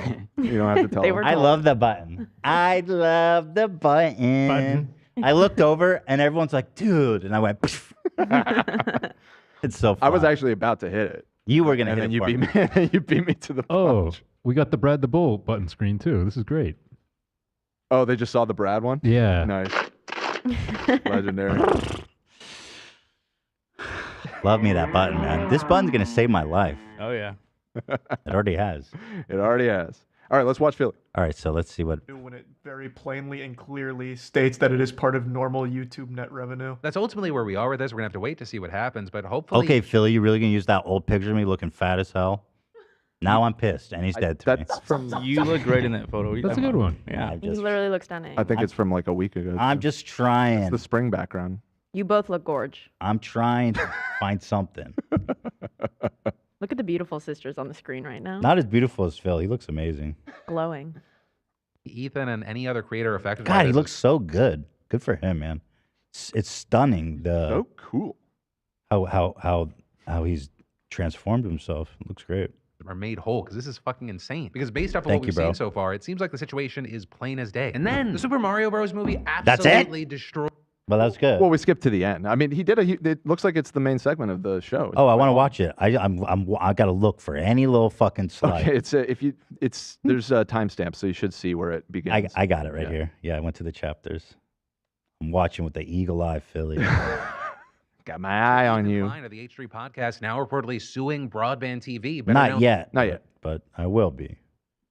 For sure, I will be. Known as BBTV. So BBTV describes itself as a creator and content management company, or as Ethan described it, a multi-channel network. With Ethan explaining, even though he's always been skeptical about trusting multi-channel networks, he said he actually had to use one to get paid from YouTube. And Ethan explaining this is because you're only allowed to have one AdSense account at a time, and Ethan made his while living in Israel, but he was He's good at summarizing it really fast. Yeah. I will tip. He's crushing it. Yeah. That man is like, he's an auctioneer, boy. So far, so good. He's a fast stalker, and we like that. He's cutting right to the chase. wasn't allowed to change his country, saying that made it impossible for him to get money directly from YouTube. So he decides to work with BBTV, so YouTube pays them first, and then they give the money to him. And this seeming to him as a win-win, because under his deal, 100% of Google and YouTube revenue was supposed to go directly to Ethan. And the only time that BBTV was supposed to get paid was when they set up a sponsorship read with an outside brand. But in a recent video, Ethan explained that he compared his pay stub to his YouTube analytics and realized, hey, my pay doesn't reflect that deal. I noticed it was like significant. He's crushing it so far. So far, perfect. I'm ready to hike. 10 out of 10. At this point, I ready got to my hiking get the shoes on. That's Mhm. right. Got the sunscreen in my bag. Significantly off. And as far as we could tell, they had skimmed $620,000 at least, right? That's just from what we can tell from specifically the membership money. And Klein adding that what in particular pissed him off was Klein. You put it, he's putting respect on my name. You're putting me as Klein.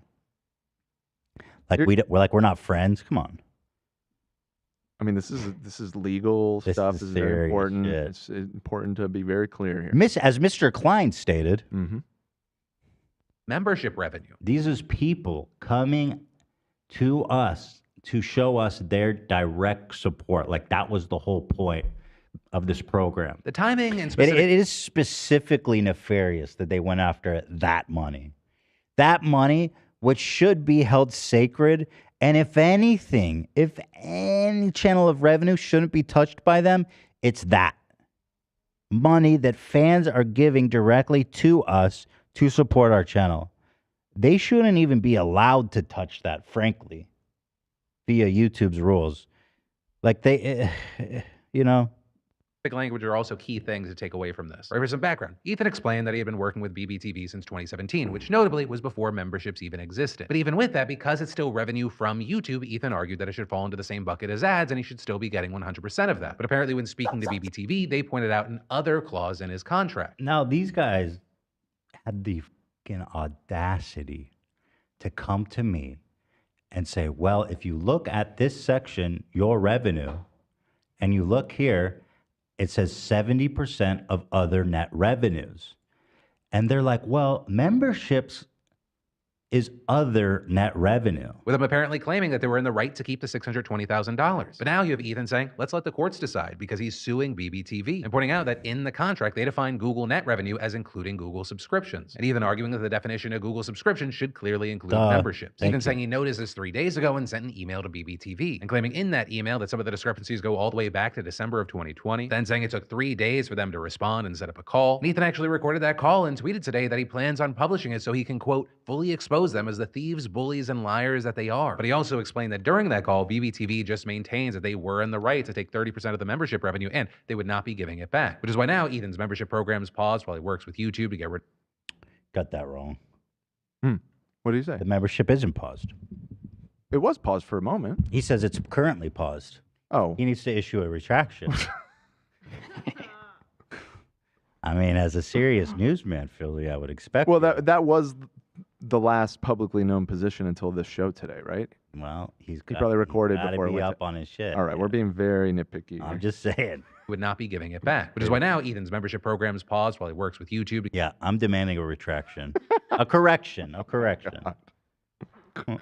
Get rid of his old AdSense account and make a new one, which apparently can be a lengthy process. But that's also not where this ends, because Ethan then went on Twitter to say he heard that BBTV has skimmed other creators of their membership money, with him then posting an update video discussing some of those new allegations and also pointing to a creator by the name of Kavos, who tweeted back in March that BBTV was delaying its payment schedule by several weeks. My fear is that they don't have the money and that these guys are on the verge of declaring bankruptcy. And saying he has the options for terminating his deal with BBTV and is even willing to pay a $10,000 penalty fee just to get out of it. But also, in order to unlink his channel from BBTV, they actually have to approve it first. With Ethan saying that his fears are much bigger than him and his company. Rather, he's concerned that if BBTV goes bankrupt, it could cost tons of creators lots of money. And with all this, of course, we've seen tons of people chiming in, a lot of creators, but specifically, it was interesting to see creators that actually work with BBTV also speaking out, people like Moist Critical, with him saying he works with BBTV? He's never had any issues himself. He works with BBTV.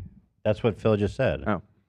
But it doesn't seem like there's any basis for them to be taking that 30%. Should that make it to court, I don't see any world where BBTV can somehow make an argument that it falls under other revenue when it very plainly and clearly states that it is part of normal YouTube net revenue. That's ultimately where we are with this. We're gonna have Let's fucking go, Yeah, boy. thanks, bro.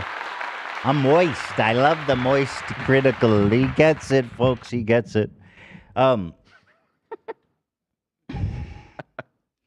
You know, I think part of why this isn't as big or affecting as many people, I don't think many people have this robust membership. I agree. Community. I feel like we're doing it. We got to be on the top edge of YouTube memberships. We got to be top 5, if not number 1. We got a lot of very supportive fans, and then we have legends donating 1,000 at a time. Like, yeah, thank you. It's so generous. Today. You know, it's like this is why sometimes I wish I got more respect from YouTube. It's like they're trying so hard to build out this gaming and streaming shit, and here we are streaming fucking 4 times a week, 5 times if you include the membership, and it's like sometimes I feel like they just don't even listen. But yeah, I think that's the problem, is that there's not a lot of big membership communities on YouTube yet. Hold on, I got a message.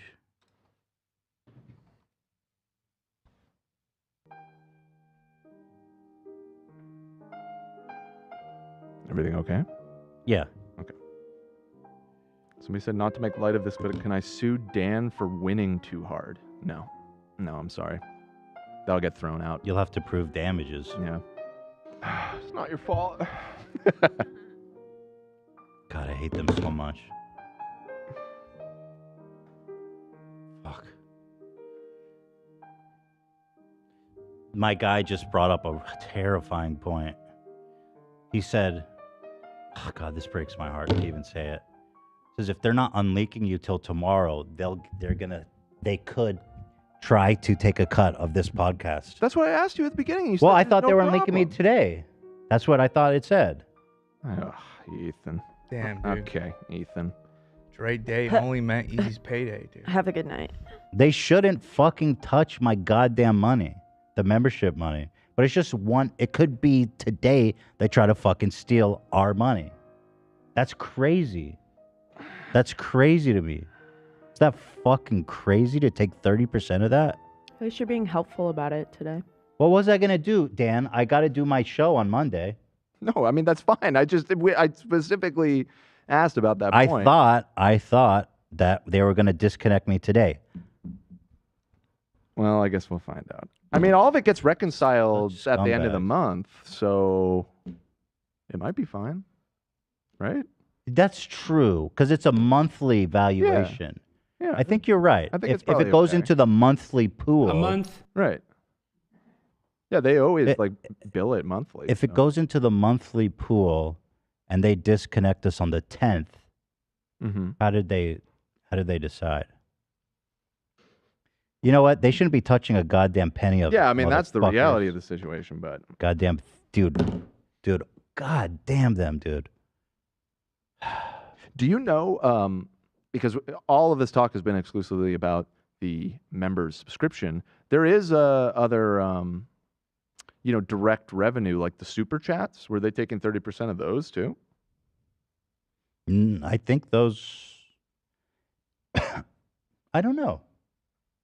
It's worth investigating because if they're taking that, super chats didn't exist in 2017 either. I don't know. Yeah. Hold on. Let me ask. What the fuck? I never even thought about that. Yeah. I mean, compared to the membership money, that's, probably. I'm much asking less, my accountant right now.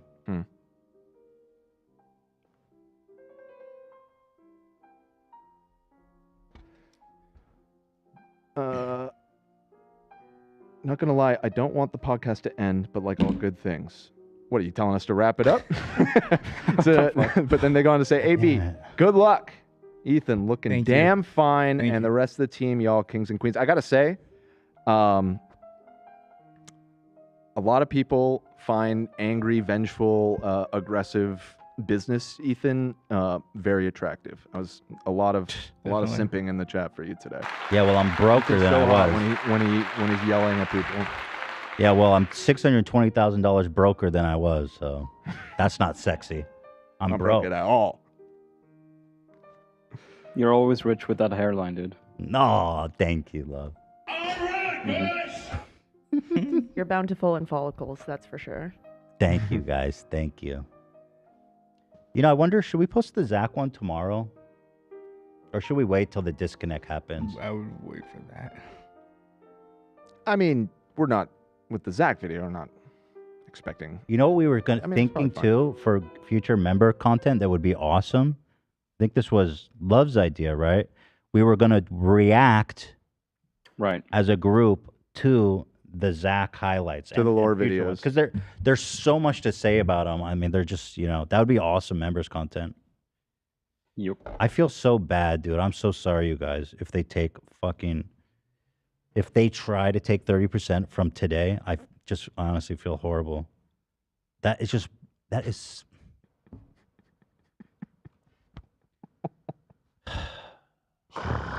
Oh, God. It's kind of ironic. I mean, what can you do but laugh? It's kind of ironic. They're probably sitting at home like, yeah, memberships, let's go, baby. Yes. That's like when Dr. Dre made a diss about Eazy-E, but he was still under contract. So Eazy-E said Dre Day only meant Eazy's payday. That's pretty much what this is.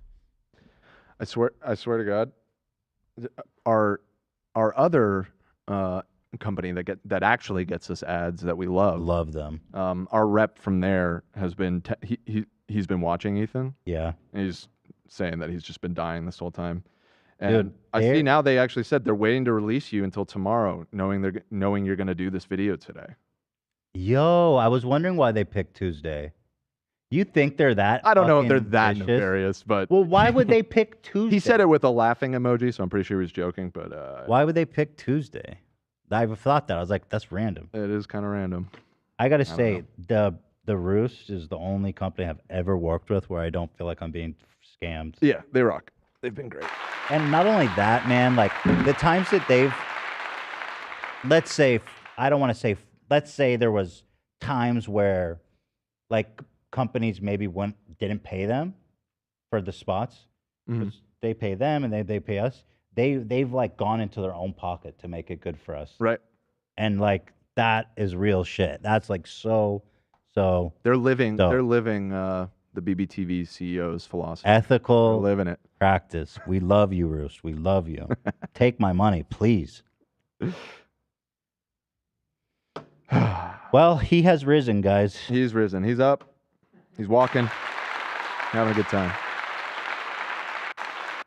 Fuck, I gotta find out about the super chat. Is there Super chat. God damn it. I'll have that answer. Fuck, would they really do that? I mean, they would. I feel like when I've seen before that super chat money gets clumped with membership money in the back end. So I Oh would my not God. be surprised. I don't know that. I don't know 100%, but that's what made me ask because I remember seeing that kind of group. Well, you're right. If they can take it, they will. So if it didn't why exist, not, right? if it didn't exist when we signed the contract, they'll definitely have taken it. Yeah. So there's that. That's where Sam's Jeep Fund went. BBTV stole Sam's Jeep Fund. They're saying. So she had to get a Subaru. Ugh, this sucks. As fun as I seem to have it, I'm actually quite dreading having to go deal with this, but whatever. Not as much as Shahrzad is, probably. More like Shahrzad. Let's go, dude. Let's fucking go. All right? Thank you, Zach, for backing me up when no one else would, except Love. All right, let's call it a day. Thank you, guys. Yeah, Emily Baker could be fun to talk to about this. I mean, it would be fun to have a lawyer just be like, obviously, this is insane. Mm-hmm. And she just comes in for a minute, and they're like, "All right, Emily Baker." Well, thanks. She always comments on big legal stuff that's going on YouTube. I have to imagine she's planning on diving into this even. Yeah, and Emily, I'll send you the whole contract. I'll post the whole contract on Twitter. I don't give a shit about anything. And maybe after the show, DM her. And I will send the whole contract on Twitter. I don't care about anything. Do you guys understand how fucking crazy I am? Bring back the Goblin music. Here's BBTV posting. Happy Halloween, everyone. Here are some of our favorite costumes that our BBTV fam wore. I didn't even know you posted this, weirdos. This is a diss. You guys are Dumb and Dumber. They're saying, they're like, we're robbing these two. Look at these idiots. We're robbing them blind. Yeah. Right. Dumb and Dumber over here. You know, fuck you.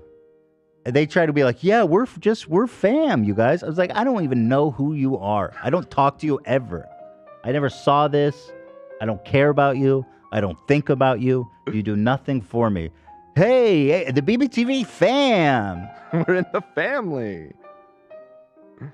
Oh, why does it lie? Yeah. So there we go. We've got a new villain arc. Hooray. Ryan's on ice. Wait, what do you got for me, Love? Oh, you want Another moist clip. You want me to do a critical reaction? Yeah. I don't know how I'm going to react to that. It was only like 10 seconds long. 30. You just want it for the juice for the highlight? Yeah. Is that what this is? Stop it, guys. All right, here, I'll do it. It's not just for the juice. Okay, ready? No, it is. It's an It's interesting fine. clip. Let's be real about it. This is important. This is how we Alright. grow the channel. We're up Should be 7. really like over the top, like, hell yeah, Charlie. You've always been my boy. You've always got my back. Yeah. Right. It's an interesting clip. Come on. I mean, yeah, super interesting. Here, let's watch. Interesting. Yeah. You can remove the Ethan's, or maybe keep it up. Oh, yeah. That is concerning. I did see that. What's that? H3. Yo, he saw it. Yo, I wonder what he thinks about it. Yo, Charlie, let's get this reaction, That's crazy. What does he think about it? How? Oh man, BBTV stole $620,000 from him. That's my opinion, for the record. And I clearly, in all my videos, in the title, put, in my opinion. Good luck suing me for defamation, assholes. Dummies. Over the course of multiple years. So apparently, in the contract, BBTV says that they will give all of like normal net revenue for a channel to that channel. Exactly. Yep. That's exactly what it says. Uh-huh. Yeah, you know. You know. Mm-hmm. But would keep like other revenue, and under their vague terms, other revenue meant his channel memberships. So they took, what was it, 30% of all the channel memberships or something over the course of like 5 years or whatever they've been there, which amounted to $620,000 that doesn't really have justification for it because... Thank you, Charlie. He said, you know what? I've always been a fan of Charlie. Yep. I love Charlie. And I'm glad to see him supporting creators, which is what's important. We got to stick together. And he knows that. And that's why I've always loved him. Yep. If you look at the analytics for like YouTube net revenue, the channel memberships are included in that. They don't go to like other revenue category or anything. Right. So it really doesn't seem like BBTV had the right to take 30% of that. Good point. That's a great point. That's a fantastic point. It's the same bucket. That's good. Charlie's always on. Charlie never misses. Best takes in the game. He might be moist, but his takes are dry. Or I mean, well, they're critical. Well, I'm trying to contrast he's moist, Mm-hmm. but his takes are Wet fire. ass P word. Okay. There you go. There it is. There it is. Nice. That's good. Yes. Nice. Very nice. So now this is going to end up going to court if they don't pay him back, and it seems like they're very against paying him back. Don't you guys work with BBTV? Hey, it turns out I'm an investor in BBTV. I might be one of their biggest benefactors. Yeah. Yep. Why even use an MCN? It was just for the sake of convenience at the time. It's been that's what I'm saying. Charlie, who has a massive channel, is in the same fucking thing that I am with the same network. It's like it's crazy that these. And it made sense years ago. There was a purpose to it once. It's just they've kind of become outmoded. But But here's the thing: Charlie should be afraid because despite the fact that they've never screwed him, he probably doesn't have membership on. He may not have membership on, but does he have super chats for his I think he stream? streams on Twitch. Oh, he always streams on Twitch. Yeah. He doesn't stream on YouTube. Okay, fair enough. Yeah, he does. Yeah. So they are still collecting your money before they pay you out. That means they have 2 months to hold on to your money. Mm-hmm. So long. It's just been so long. They are kind of like, no one really uses them anymore. Most of them don't really exist. But it's just been so long, so I've been there for a very long time. Exactly. It's weird, but like that's just... But I've never had a problem with them. They've always been like really responsive and nice. But this is very concerning. I'm sure Ethan would have said the same thing about him until 3 days ago. He's actually right. I would have. Yeah, the few times that we've needed them for something, they were helpful. And like we said, they every once in a while would throw an ad our way, and it just because they were supposedly giving you 100%, it was just like, why not? There wasn't really like no, we were getting 75% of the sponsors. Oh, I meant for the other stuff, for like the AdSense and everything. When they would bring us a sponsor. Right. But he's right. The guy I worked with was nice and responsive. That's why I was like, you're cool. Mm-hmm. Fuck everyone else. But I for sure would have. Noticed that 620K over the last 5 or whatever years has been not reported. The contract clearly shows membership revenue isn't part of the 30% cut. Yeah, that's why I said it doesn't seem like there's any basis for them to be taking that 30%. Wait till you read the subscriptions definition. Should that make it to court, I don't see any world where BBTV can somehow make an argument that it falls under other revenue when it very plainly and clearly states that it is part of normal YouTube net revenue. So with their own terms, it seems like it's an easy slam dunk for Ethan to win. Thank you, Charlie. King. You're a slam Very dunk. good. Very good take. Very perfect take. Yeah. He's jacked, by the way. You seen his physique? Strong. Oh, unbelievable. Beautiful hair. Unbelievable. Mm-hmm. I might actually even get a TikTok clip out of that. That's great. It's a very good take. Absolutely. Oh, I'm not done yet. Or am I? Oh, maybe. I like this part. But yeah, I see a lot of people don't like Ethan, and that's totally fine. What did I do? Like, what the fuck did I do? You got to denounce me, dude? We didn't. His chat was probably full of a bunch of people being like L3, I see a lot of people don't like Ethan, and that's totally fine. You don't have to. You should cut that. Yeah, soundbite that, Zach. You got it. like everyone or anything, but you can recognize that a situation extends far beyond just one person there. I saw a lot of people on Twitter point out the same thing, that BBTV has been taking all of their channel membership revenue, or 30% of their... Base Charlie. But I do love that aside. Yeah, I understand everybody here hates Ethan, but you got to look past that. He didn't do anything wrong. He's gracious in it. It's just funny to see that it's so like pervasive, the Ethan hate. As everybody knows, Ethan is the worst person on YouTube. We all agree on that. But what happened to him, guys, is super messed up.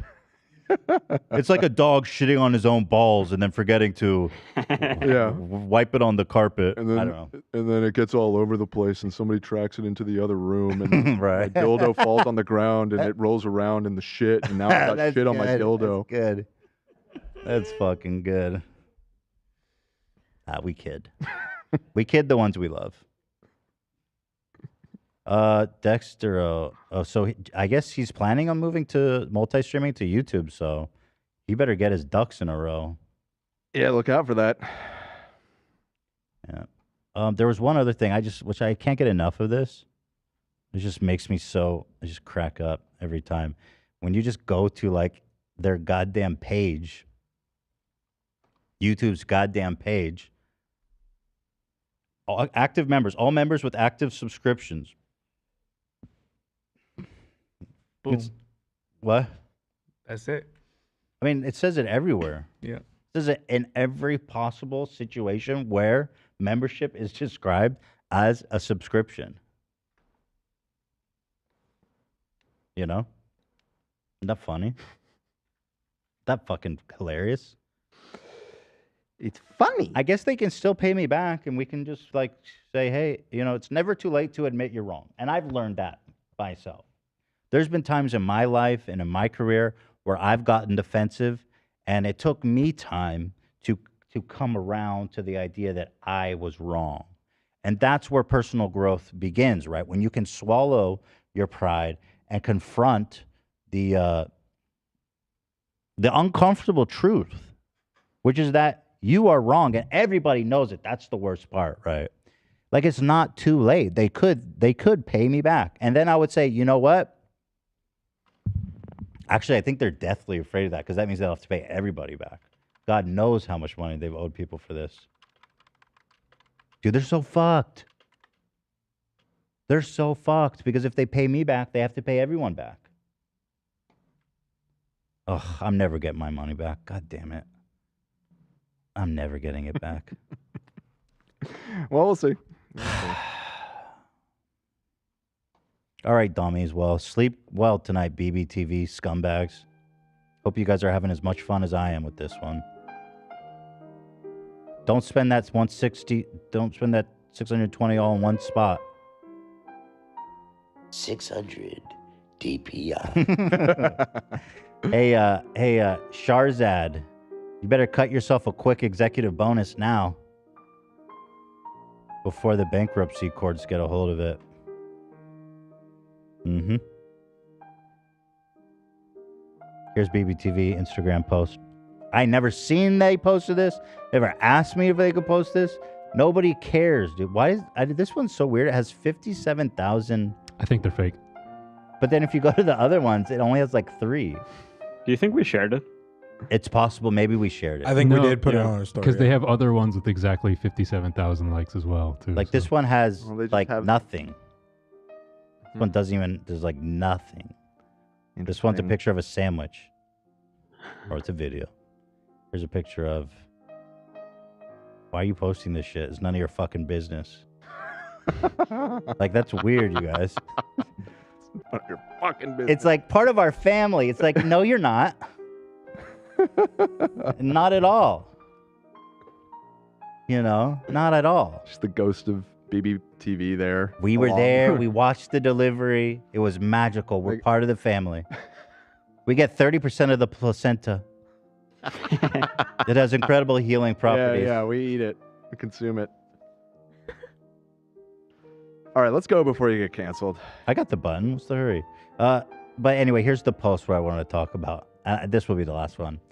How dare you I don't know who you are. I don't know you. Appreciation post for one of our favorite crews on our favorite podcast. You broke my heart. If you haven't listened before, you are missing out on some of the best chaos of your life. Oh yeah? How are you enjoying that chaos now? Oh shit! I forgot this is when Hila didn't have eyebrows, or she dyed it.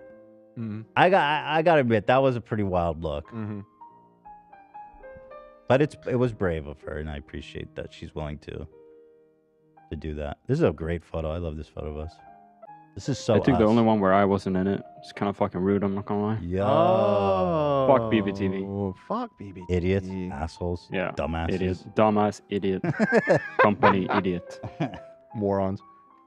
Yeah. Best chaos of your life. Man, this sucks. I hate them so much. I gotta call an attorney. I got 2 attorney references. I gotta call them and see if I like them, which is annoying. Usually I just want to work with an attorney I know, because whenever you pick a new one, it's like you never know what you're gonna get. Even if it's like a huge, reputable, super expensive firm, dumb people work there too, and they suck, and they just charge you more. So I gotta. You never know what you're gonna get. Thank you, Gum. Just like that.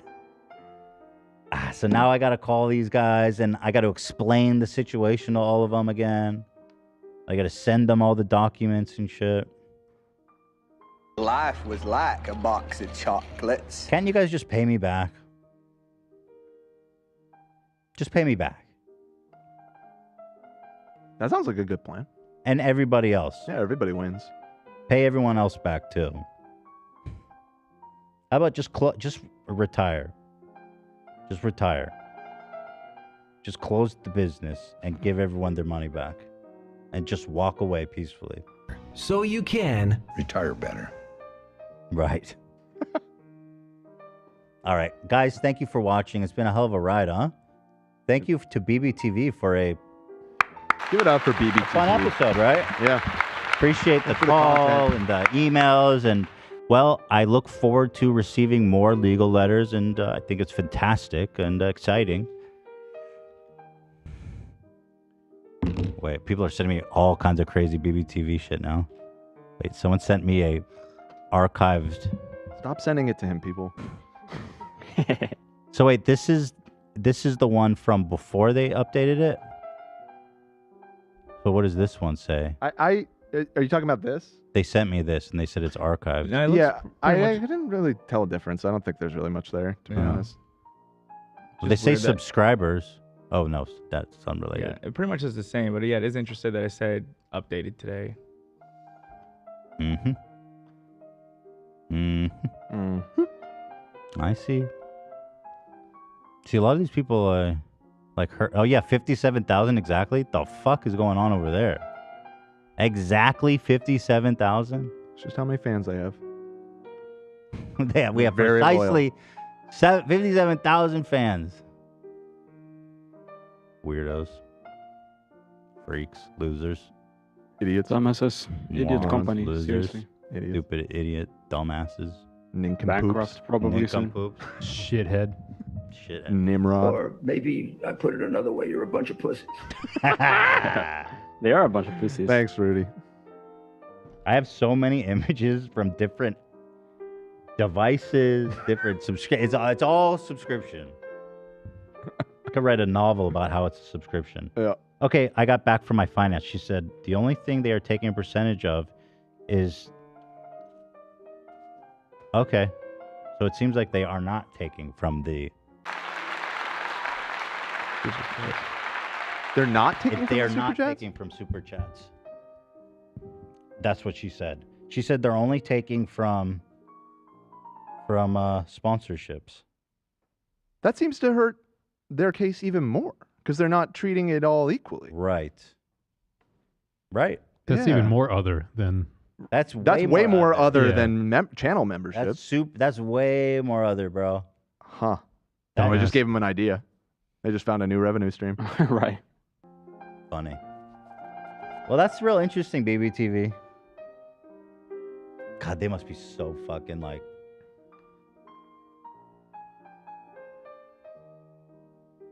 I don't know. I don't care. I'm going to go home and relax, Shahrzad. I'm going to spend some time with my kids. I'm probably going to order some Mexican food. Have a really nice night with my family. And then you know what? When everyone's asleep, I'm going to chill and I'm going to play the Bindings of Isaac. And I'm going to sit at home, carefree. Nice. Maybe watch some reality TV with my lovely wife. Nice. And I'm not going to think about you at all. Oh, yeah. I'm not going to think about any of you at all. But I'll tell you this. This is the face that is going to haunt your dreams. Do something about it.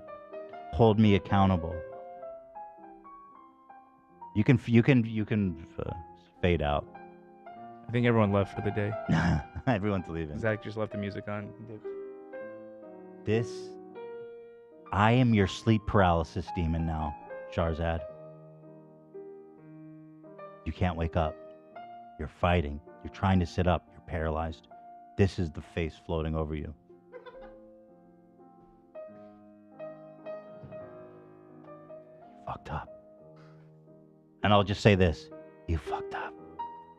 You fucked up.